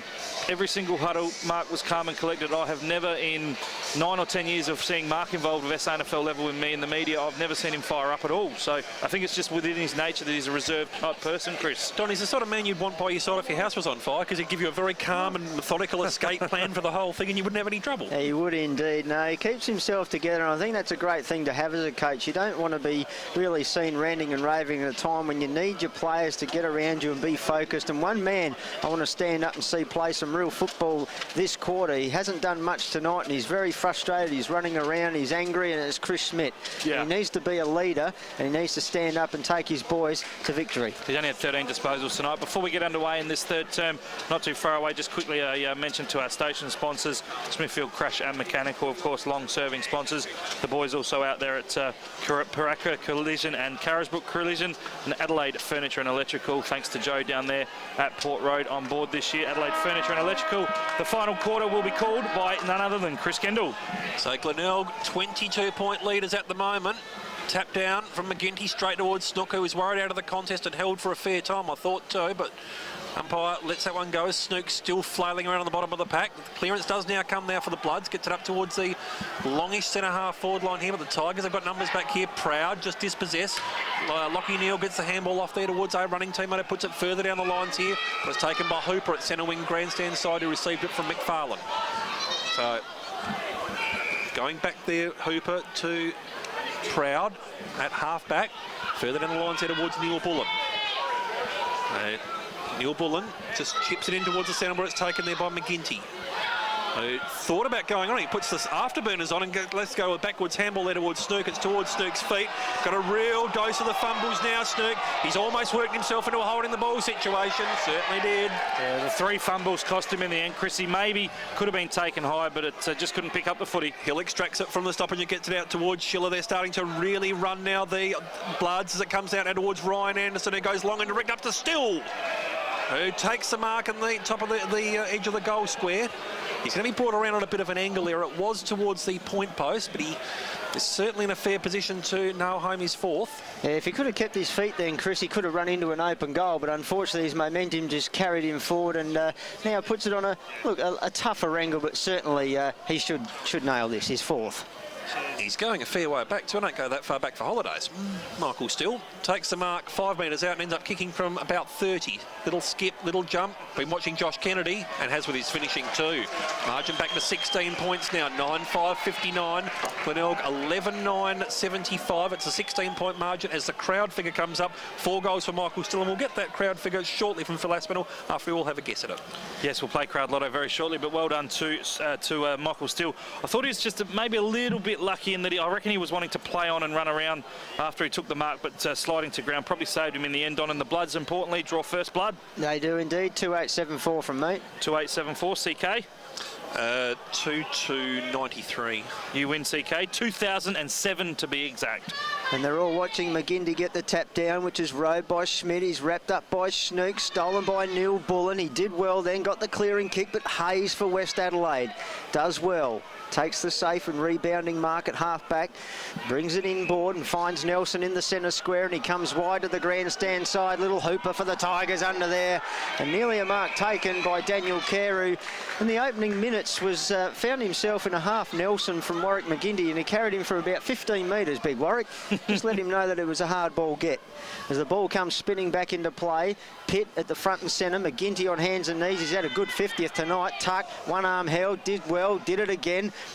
Ball comes out now, chance now for Bradley off the Logan Hill kick, was intercepted, and Scott, as Chris Kendall said, he plays that up the ground roll beautifully for a forward, and he crosses it and finds Billy Stretch. He'll stretch his opponent here and stretch his legs, but well done. Silverlock got the smother on it, goes in after the crumbs as well. Agnew did well, get the hand pass back in, and they'll come away here now, the Tigers. McIntyre, his kick was cut off now. Schmidt crashing through, but well tackled. A chance now for Keogh. The handball was errant. It was meant for Beach. It found Silverlock eventually, but his was poor as well. Pitt gets it up to his captain in Bradley. Stretch now. Can he mop up and do it better this time? And he does. And he finds Jolly on the outer wing. It'll come back inboard over the top of Bradley to Max Proud. Bradley just pointing directions, directing the traffic. He said go grandstand. He's gone the other, so the captain won't be too happy with that. Strong mark maybe taken by Pitt, or will it be paid to the Bloods? No, the umpire's called a neutral ball. I reckon Hayes probably had claim as the man in front, but I think from the side the Glenelg player might have got his hands on it as well. Umpire James Rouston crosses his chest and says, my ball. Yeah, well, okay, he couldn't decide that one. Both the players couldn't either. As the ball goes skyward, Nelson gets the tap down. Schmidt in the tackle, wrapping up Pitt. They've had a good battle against each other, I should say, tonight. They're just on the ground now, trying to sort a few things out. As the ball goes up skyward again. Tap doing the tap work, somehow got it down. The Bloods now stretch, he's swung around, slung around in the tackle. The ball now with Neil Bullen. He hoiks it to the hot spot. And getting back there and seeing it safely over the boundary line for a throw-in. There's the Bloods defence, and we've gone about 5 minutes, and it's the Tigers by 16 points. Fairly deep in attack, though. Gee, Billy Stretcher, you know you're aging when you remember when his old man made us debut. Heavens above. He was a fine player, Stephen. He certainly was. As I start to ponder life as a seniors card soon, ball spins back into play. Pack situation develops, 20 metres out from the Glenelg goal. It's Stephen, of course, West Torrens, Melbourne, Fitzroy, played a great career. And Billy's carving a good one out himself. Trying to navigate his way through now is Snook. Just gets something out of nothing. And gets a much-needed goal for the Tigers. 22-point margin again, 12-9-81, West Adelaide 8-5-59. That was one that they really needed there just to get that breathing space again, Phil. Yeah, absolutely, and Matty Snook's a fantastic player. He's done his dues in the reserves. We know he's a quality player. His brother Shannon down at South Adelaide out injured at the moment. He's the leading stats getter on the ground tonight, 22 touches, 5 tackles, and it's that pressure work that we like. He just is in and at your opposition player, and he just does well to get his hands on the footy and snap truly for his first. So important for them. He's had at least 6 clearances in his last 6 games. Matthew Snook, a real clearance specialist for them. So off the bench, McGinty, Earl and McFarlane charge towards the middle. McGinty gets the tap up. They've got a spring in their step now, the Tigers, after that Snook goal. As Chris Kendall called something out of nothing. And we'll have a ball up here. Umpire Soberage comes in, throws it skyward. McGinty front spot, got it down. Pitt couldn't grab it. Schmidt wraps up McGinty. It's tough in the clinches here at the moment. The game's teetering away from West Adelaide's grasp at the moment. The Tigers with that goal getting out to a handy lead as Schmidt trying to manufacture something out of there. Burst is in there for West Adelaide. The ball's at the bottom of the pack. Players dive on top of it. The umpire will come in and cross the arms again. Another ball up. We're still inside the centre square. And temperature's not getting any hotter either. But it is out there in the middle. As McGinty charging through. There's a chance now. Silverlock, he's taken, wrapped up by Stretch and a good tackle. And a line ball called again. We're inside 50 this time. Nelson underneath the drop of the ball. Chance now for Burrs. He hoiks it skywards. Where's it going to drop? Players jumping, diving everywhere. Underwood's in there for the Tigers. And coming up with it, Ben Fisher, he wasn't happy. Yeah, I think he wants to claim the mark, and in a bit of disappointment, he just kind of threw the ball away. Umpire there just wanting to have it given back to him so he can ball it up. Umpire James Ralston throws it skywards, still doing the ruck work there, charging through, trying to get rid of the ball. He was taken and thrown afterwards was Stevens. The advantage free kick paid. The Tigers are away here. There's a chance for them to run the ball forward now. If it sits for Agnew at half forward right, it does. He has to dance around Beach. Oh, he didn't. Beach did beautifully to get the smother, and he'll safely see it out of bounds, and we'll have a boundary throwing. Great work then by Jono Beach, Phil. Yeah, absolutely. He's just a superstar of the Bloods, but not only the West Adelaide side, but the competition as well. We spoke about him pre-game. I'm glad that there's AFL clubs showing some interest in him, because I reckon he could take it to the next level. Nelson, tap down, burst, hands and knees, tries to smuggle it out. Wrapped up in a tackle straight away here by the Tigers. Ball just spills back out towards the Schmidt direction, but it was cut off in there well by Tap. But it goes back now towards Schmidt, who worried them out of it. Backwards by hand, and off the defensive side of the contest goes Silverlock. Goes up long towards half forward. That's a good, strong mark taken at the back there. Looks to be Underwood, who just loops a handball over the top there. They've got runners moving now. Earl. Little underground handball towards Bradley. It goes back, and they just clear it away from the stoppage, albeit only temporarily now because it's at half-back and the Bloods have got numbers here. Stevens, who's been down on his normal numbers tonight, just hoiks it long up towards Bricknell. Now he's waiting for something to open up there on the 50. Has got a couple of options down there. This needs to be a perfectly weighted kick, and it is. Where it ends up now there with Ryan Anderson, who chips it further down there towards towards Schiller. Ball punched out of his hands. Tigers only cleared it away temporarily, however. It was to Anderson. He thought it went 15.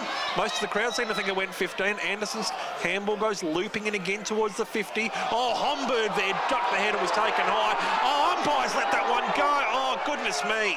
The head has got to be sacrosanct in that sort of thing. That's a bad blue there from the umpire. He has picked out the second one, though, but it took a West player to be taken high a second time. The player to get the free kick away will be Bricknell at half forward, top of the 50.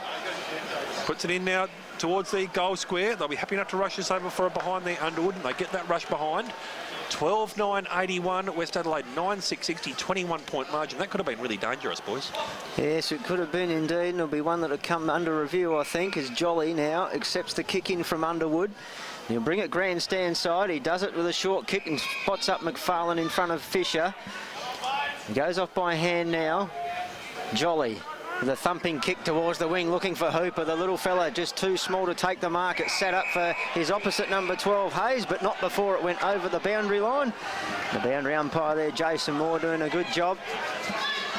Very experienced boundary umpire for just a young fella. Found himself over in Melbourne for the state game, Don. Yes, he did a good job indeed. And another fine throw in for him. Tat got it down. It sat well for Neil Bullen.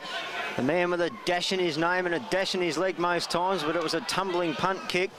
And there's a bit going on after that kick from Kerr between he and Agnew, and it falls the way of Silverlock. Over the top, they can run some numbers here now. Will it sit for Hill? He's got Ryan Anderson inside him. He's got a player on his outside. It looks like it could be Schiller. Schiller lines up from 45 metres and he drills it. Well, Schiller, we've seen a couple of unlikely goal kickers tonight. Agnew was one, Schiller was another, but a fine goal from young Josh Schiller there. A timely one for West Adelaide to pull this margin back a little bit, Phil. Yeah, keeps them in the hunt, does the Bloods. The key, as we said again, will be for them to try and back it up and get another goal as quickly as they can. Good work there from Schiller. Just his 23rd game, his 5th goal. Certainly a promising youngster, Chris Kendall, for the Bloods. Certainly is. And the margin is back inside 3 kicks. Where did Glenelg go in this next 4 to 5 minutes? Ginty goes up and under. Couldn't quite get the tap away the first time. Goes back in there to create the secondary ball up successfully. Talking about umpire sober Raj before. I know fans of Big Ben will know what happens when there's a drunk Raj. Tap down. Tuck went very high. Doing so infringed upon McGinty, and rightly so. So McGinty will get the free kick and the centre clearance. Needs to try and move the ball on. 12 minutes gone in this final term. Puts him up towards the top of the 50. Big fly in there from the Bloods. Player in beach. He couldn't quite get the mark. Going to have a ball up. 40 metres out from the Tigers' goal. Ball up. Tap down comes. Just cleared away there by Beach. Has been one of the best players on the ground tonight for mine.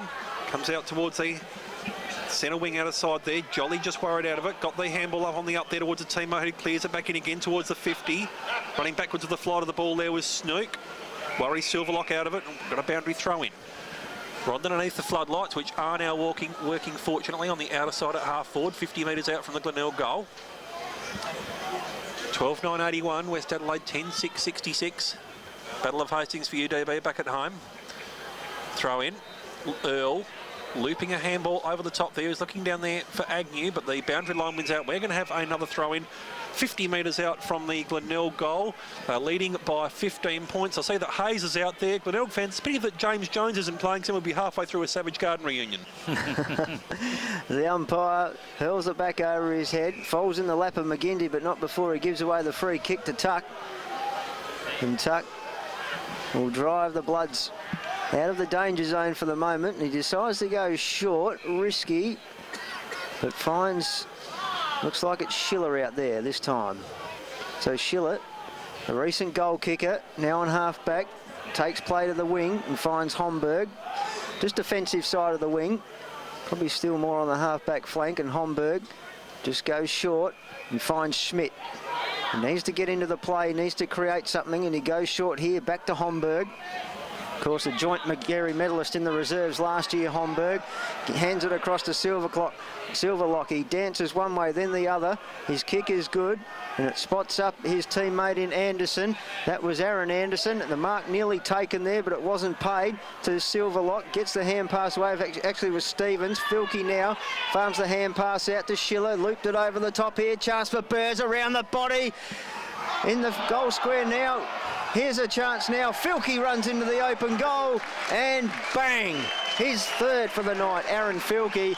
And here they come again, the Bloods. Well, the margin is now only 9 points as they go to 11-6-72. It should be.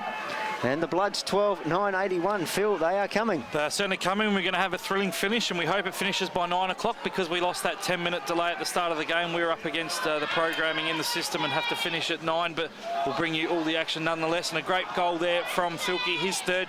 Disappointing from a Glenelg perspective, Chris, that Filkey was able to crumb front and square all alone and then take his time and kick the goal. Yeah, needed to have a couple more numbers back there, Glenelg. No one really won that ball up, but Snook does emerge with the secondary clearance. Gets it out towards the half-forward line where it's a good punch in there over the top of Bailey coming there from Kerr, and we're going to have a throw-in. Centre wing outer side. Tigers leading by 9 points. They have led pretty much all of the night.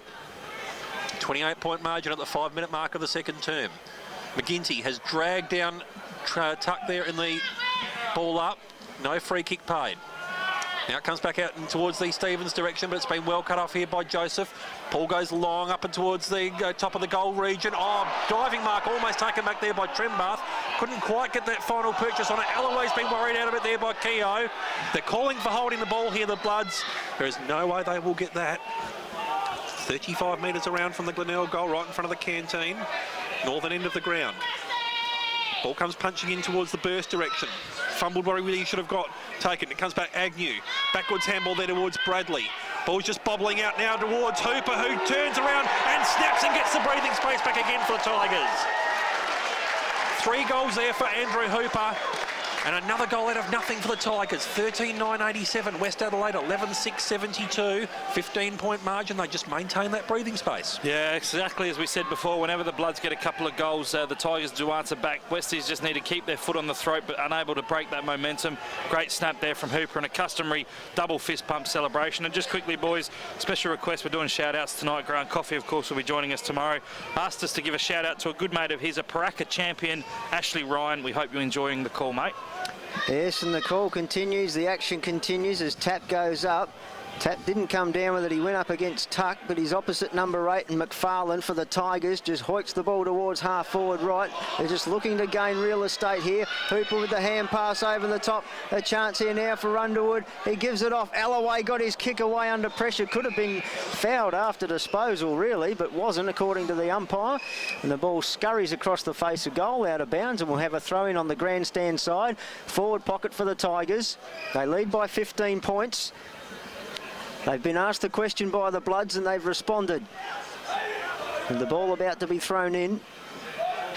Tuck doing the ruck work against Alloway. Alloway just tapped it down to himself almost. Tuck wraps him up in the tackle. Alloway not keen to really get rid of it and hold it up there for the secondary stoppage, which he does. He did it well then, Clint Alloway. He's played a good game tonight. It's been a real focal point up forward and a real headache for West Adelaide's defence as the ball goes skyward. This time Tapp and Nelson go at it. And the ball's going to end up nearly over the boundary line again. It does in the hands of Fisher. So time just ticking towards the 20-minute mark here. And it's ticking away from the Bloods if they can't get another couple of quick goals. The Tigers staring a much deserved win. But they've got to get the job done here. The ball spills to ground level. Alloway's in there. McFarlane diving. He's got to try and get rid of it. He's tackled. And the ball up will prevail. About 35 metres out from the goal. It's grandstand side. Half forward flank for the Tigers. If they could manufacture something from this, I think the party would just about get ready to start as McFarlane charging through. He's wrapped up. I'm having no luck. We'll see if Chris Kendall can get it away from here. And it is the Tigers by 15. Ball up. Trying to work his way through. Nelson gets the handball now towards Pitt, who just shoveled out a handball and ends up with McFarlane. He's on hands and knees. Now the ball up, 40 metres out from the Glenelg goal. For what it's worth, Coff, I hope you're enjoying the coverage too. I think Coff will be enjoying a couple of Crown Lagers more than he'll be enjoying the coverage, probably in front of the fire as well. That's all unusual for Coff. Tap down, Hayes. Clearance now comes from Aaron Anderson. Top of the defensive 50. Snook just navigated his way cleverly out of traffic. Gets it back now in a 1-2. Kick was partially smothered. Just slips through Aaron Anderson's fingers. Can Neil Bullen bring the margin out to 21 points? He has a flying shot at the goals. Out of bounds on the full. So Keogh is going to bring it in. Grandstand side. Northern end of the ground. Now, in fact, he switches it. Goes again out towards that scoreboard side, but it's taken by Schmidt. So Northern End out of side. Schmidt just plays it further down the lines. Gets the lead up there from Burse. Still inside the defensive 50 though, and they need to move the ball on quickly, West Adelaide. About to tick into time on CK. Glenelg would richly deserve this win, no question about that, for their long-suffering supporters as much as anything else. Squares it up towards halfback, but it's taken there by Green. He wheels around, takes a bounce. Gets a long looping handball in where he's got support there from Hill. Puts him up towards the top of the 50. Ball just lands in the lap there of Silverlock, who twists and turns. Got a man all by himself at the 50. Looks to be Filkey. Yep. 35 metres out. And how does this man find so much free space all night? Especially after he's already kicked 3 goals tonight, Chris. All of them coming in the second half.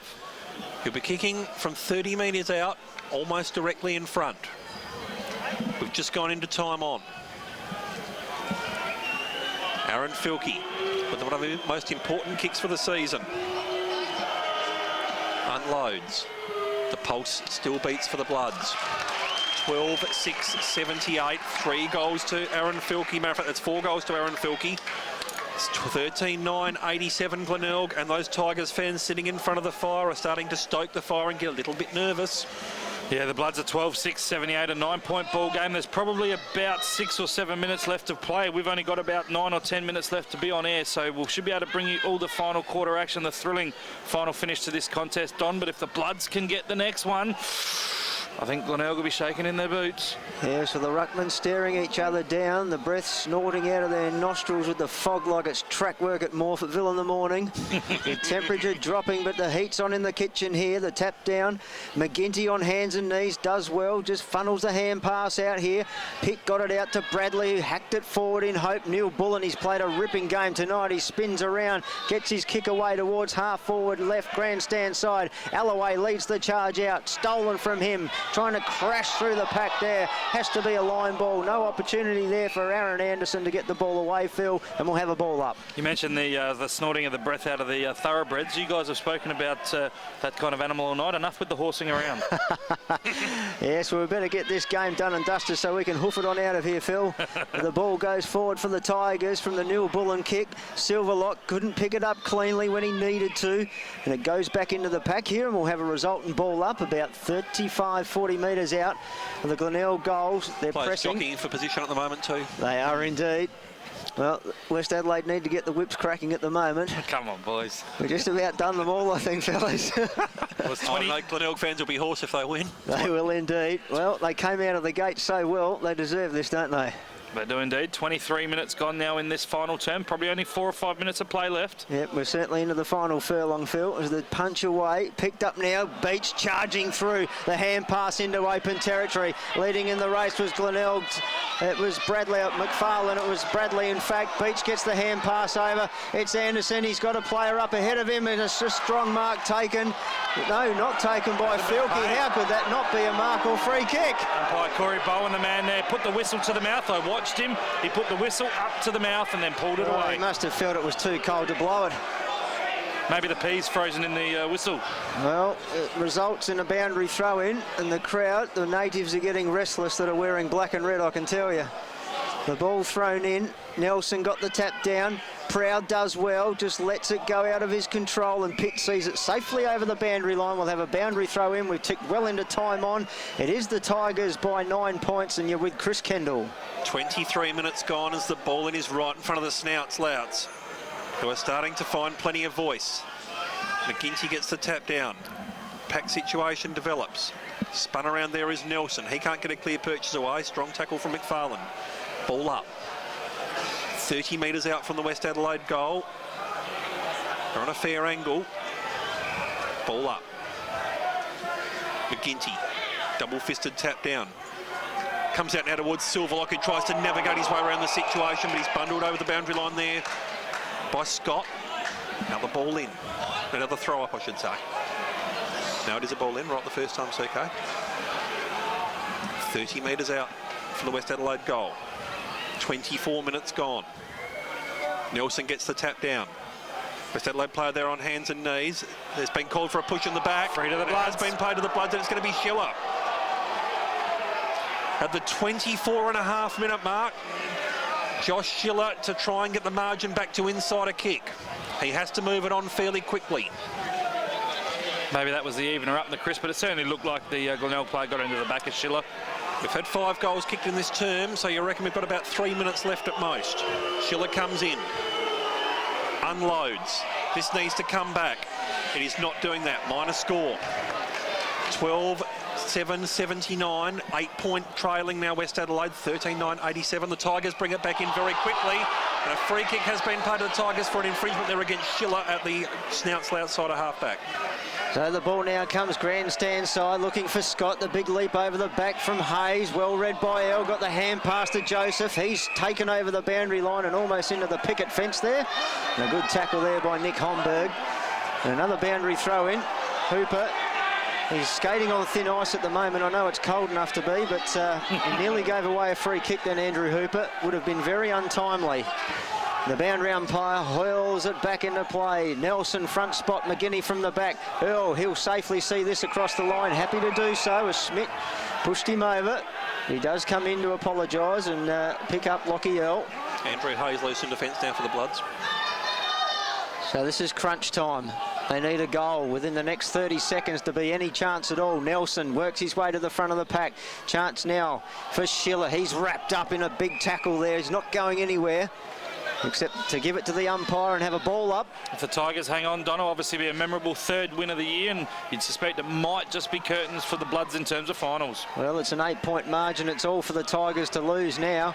The kick away from Agnew, that could be just about game over, but Keogh's under it. He read it well. Just like a full back in rugby, he went back, took the mark and quick to play on. He's got Fisher running for him through the middle of the ground. They need to get it on quickly. They do so. The Tigers back there, they need to stand up. Doing well was McIntyre there when it needed to be. Neil Bullen's in there as well. And plenty of numbers around the ball for the Tigers, making sure it's not going anywhere. As the umpire hurls it up. Doing the ruck work down there was Earl. Actually got the tap away. There's a rare stat for him. Schmidt off the left boot. It goes high. Looking for Bricknell. Couldn't take the mark. Chance now for the Bloods. They need to manufacture something. Schnook's in there for the Tigers. They're all diving on it. Happy to see the stoppage, and Chris Kendall will take us home to the final siren. 8-point margin, Phil Aspinall. Yeah, just quickly, 27-minute mark, mate. Tap down there from Nelson. It's a centering kick, centering tap down. Agnew just been hacked out of there by Burse. Oh, wait on, it's come back. Nah, free to the Tigers. Free to the Tigers. Agnew over the shoulder. It was. And that whoosh going across the ground is a collective sigh of relief from the Tigers fans. Agnew in the outer side back pocket. They should win it from here, Chris. They certainly should. And I reckon most neutral fans would be pretty pleased to see the Tigers get up in this one, because it's been a very tough season down here at Brighton Road. I know some Doggies fans will be pleased that the Bloods get up. That the Tigers get up, sorry. Bailey at halfback. They just clears it away from the danger zone. They are begging for the boundary line. They are praying for the boundary line, and they get it. Centre wing out of side.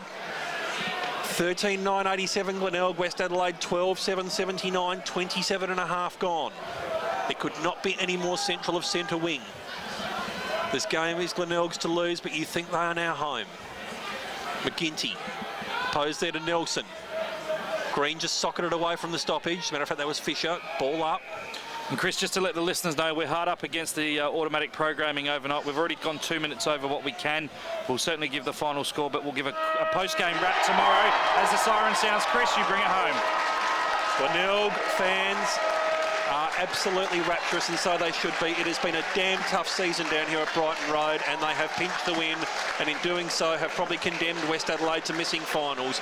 Glenelg 13-9-87, West Adelaide 12-7-79, an 8-point margin as they celebrate down there on the bench at Glenelg. Phil Aspinall, sometimes fairy tales do happen in football. Yeah, look, Glenelg with a better team on the night. They certainly are deserving of the victory. West Adelaide had their moments, but the Tigers played the better overall 4 quarters of footy. Very, very quickly, goal kickers. Jolly 3, Hooper 3, 2 to Alloway, singles to Snook, Joseph, Agnew, Scott and Trembar for the Bloods. Filkey with 4, as did Steele, singles to Schiller, Stevens, Tuck and Beach. Well, gentlemen, we have to head back to the studios. We're done for the night, up against the 9 o'clock scheduling. Thank you, Chris Kendall. Thank you. See you tomorrow. Thank you very much, Don Cooper. Always a pleasure. And don't forget, on air tomorrow from 2 o'clock for Sturt and Centrals at...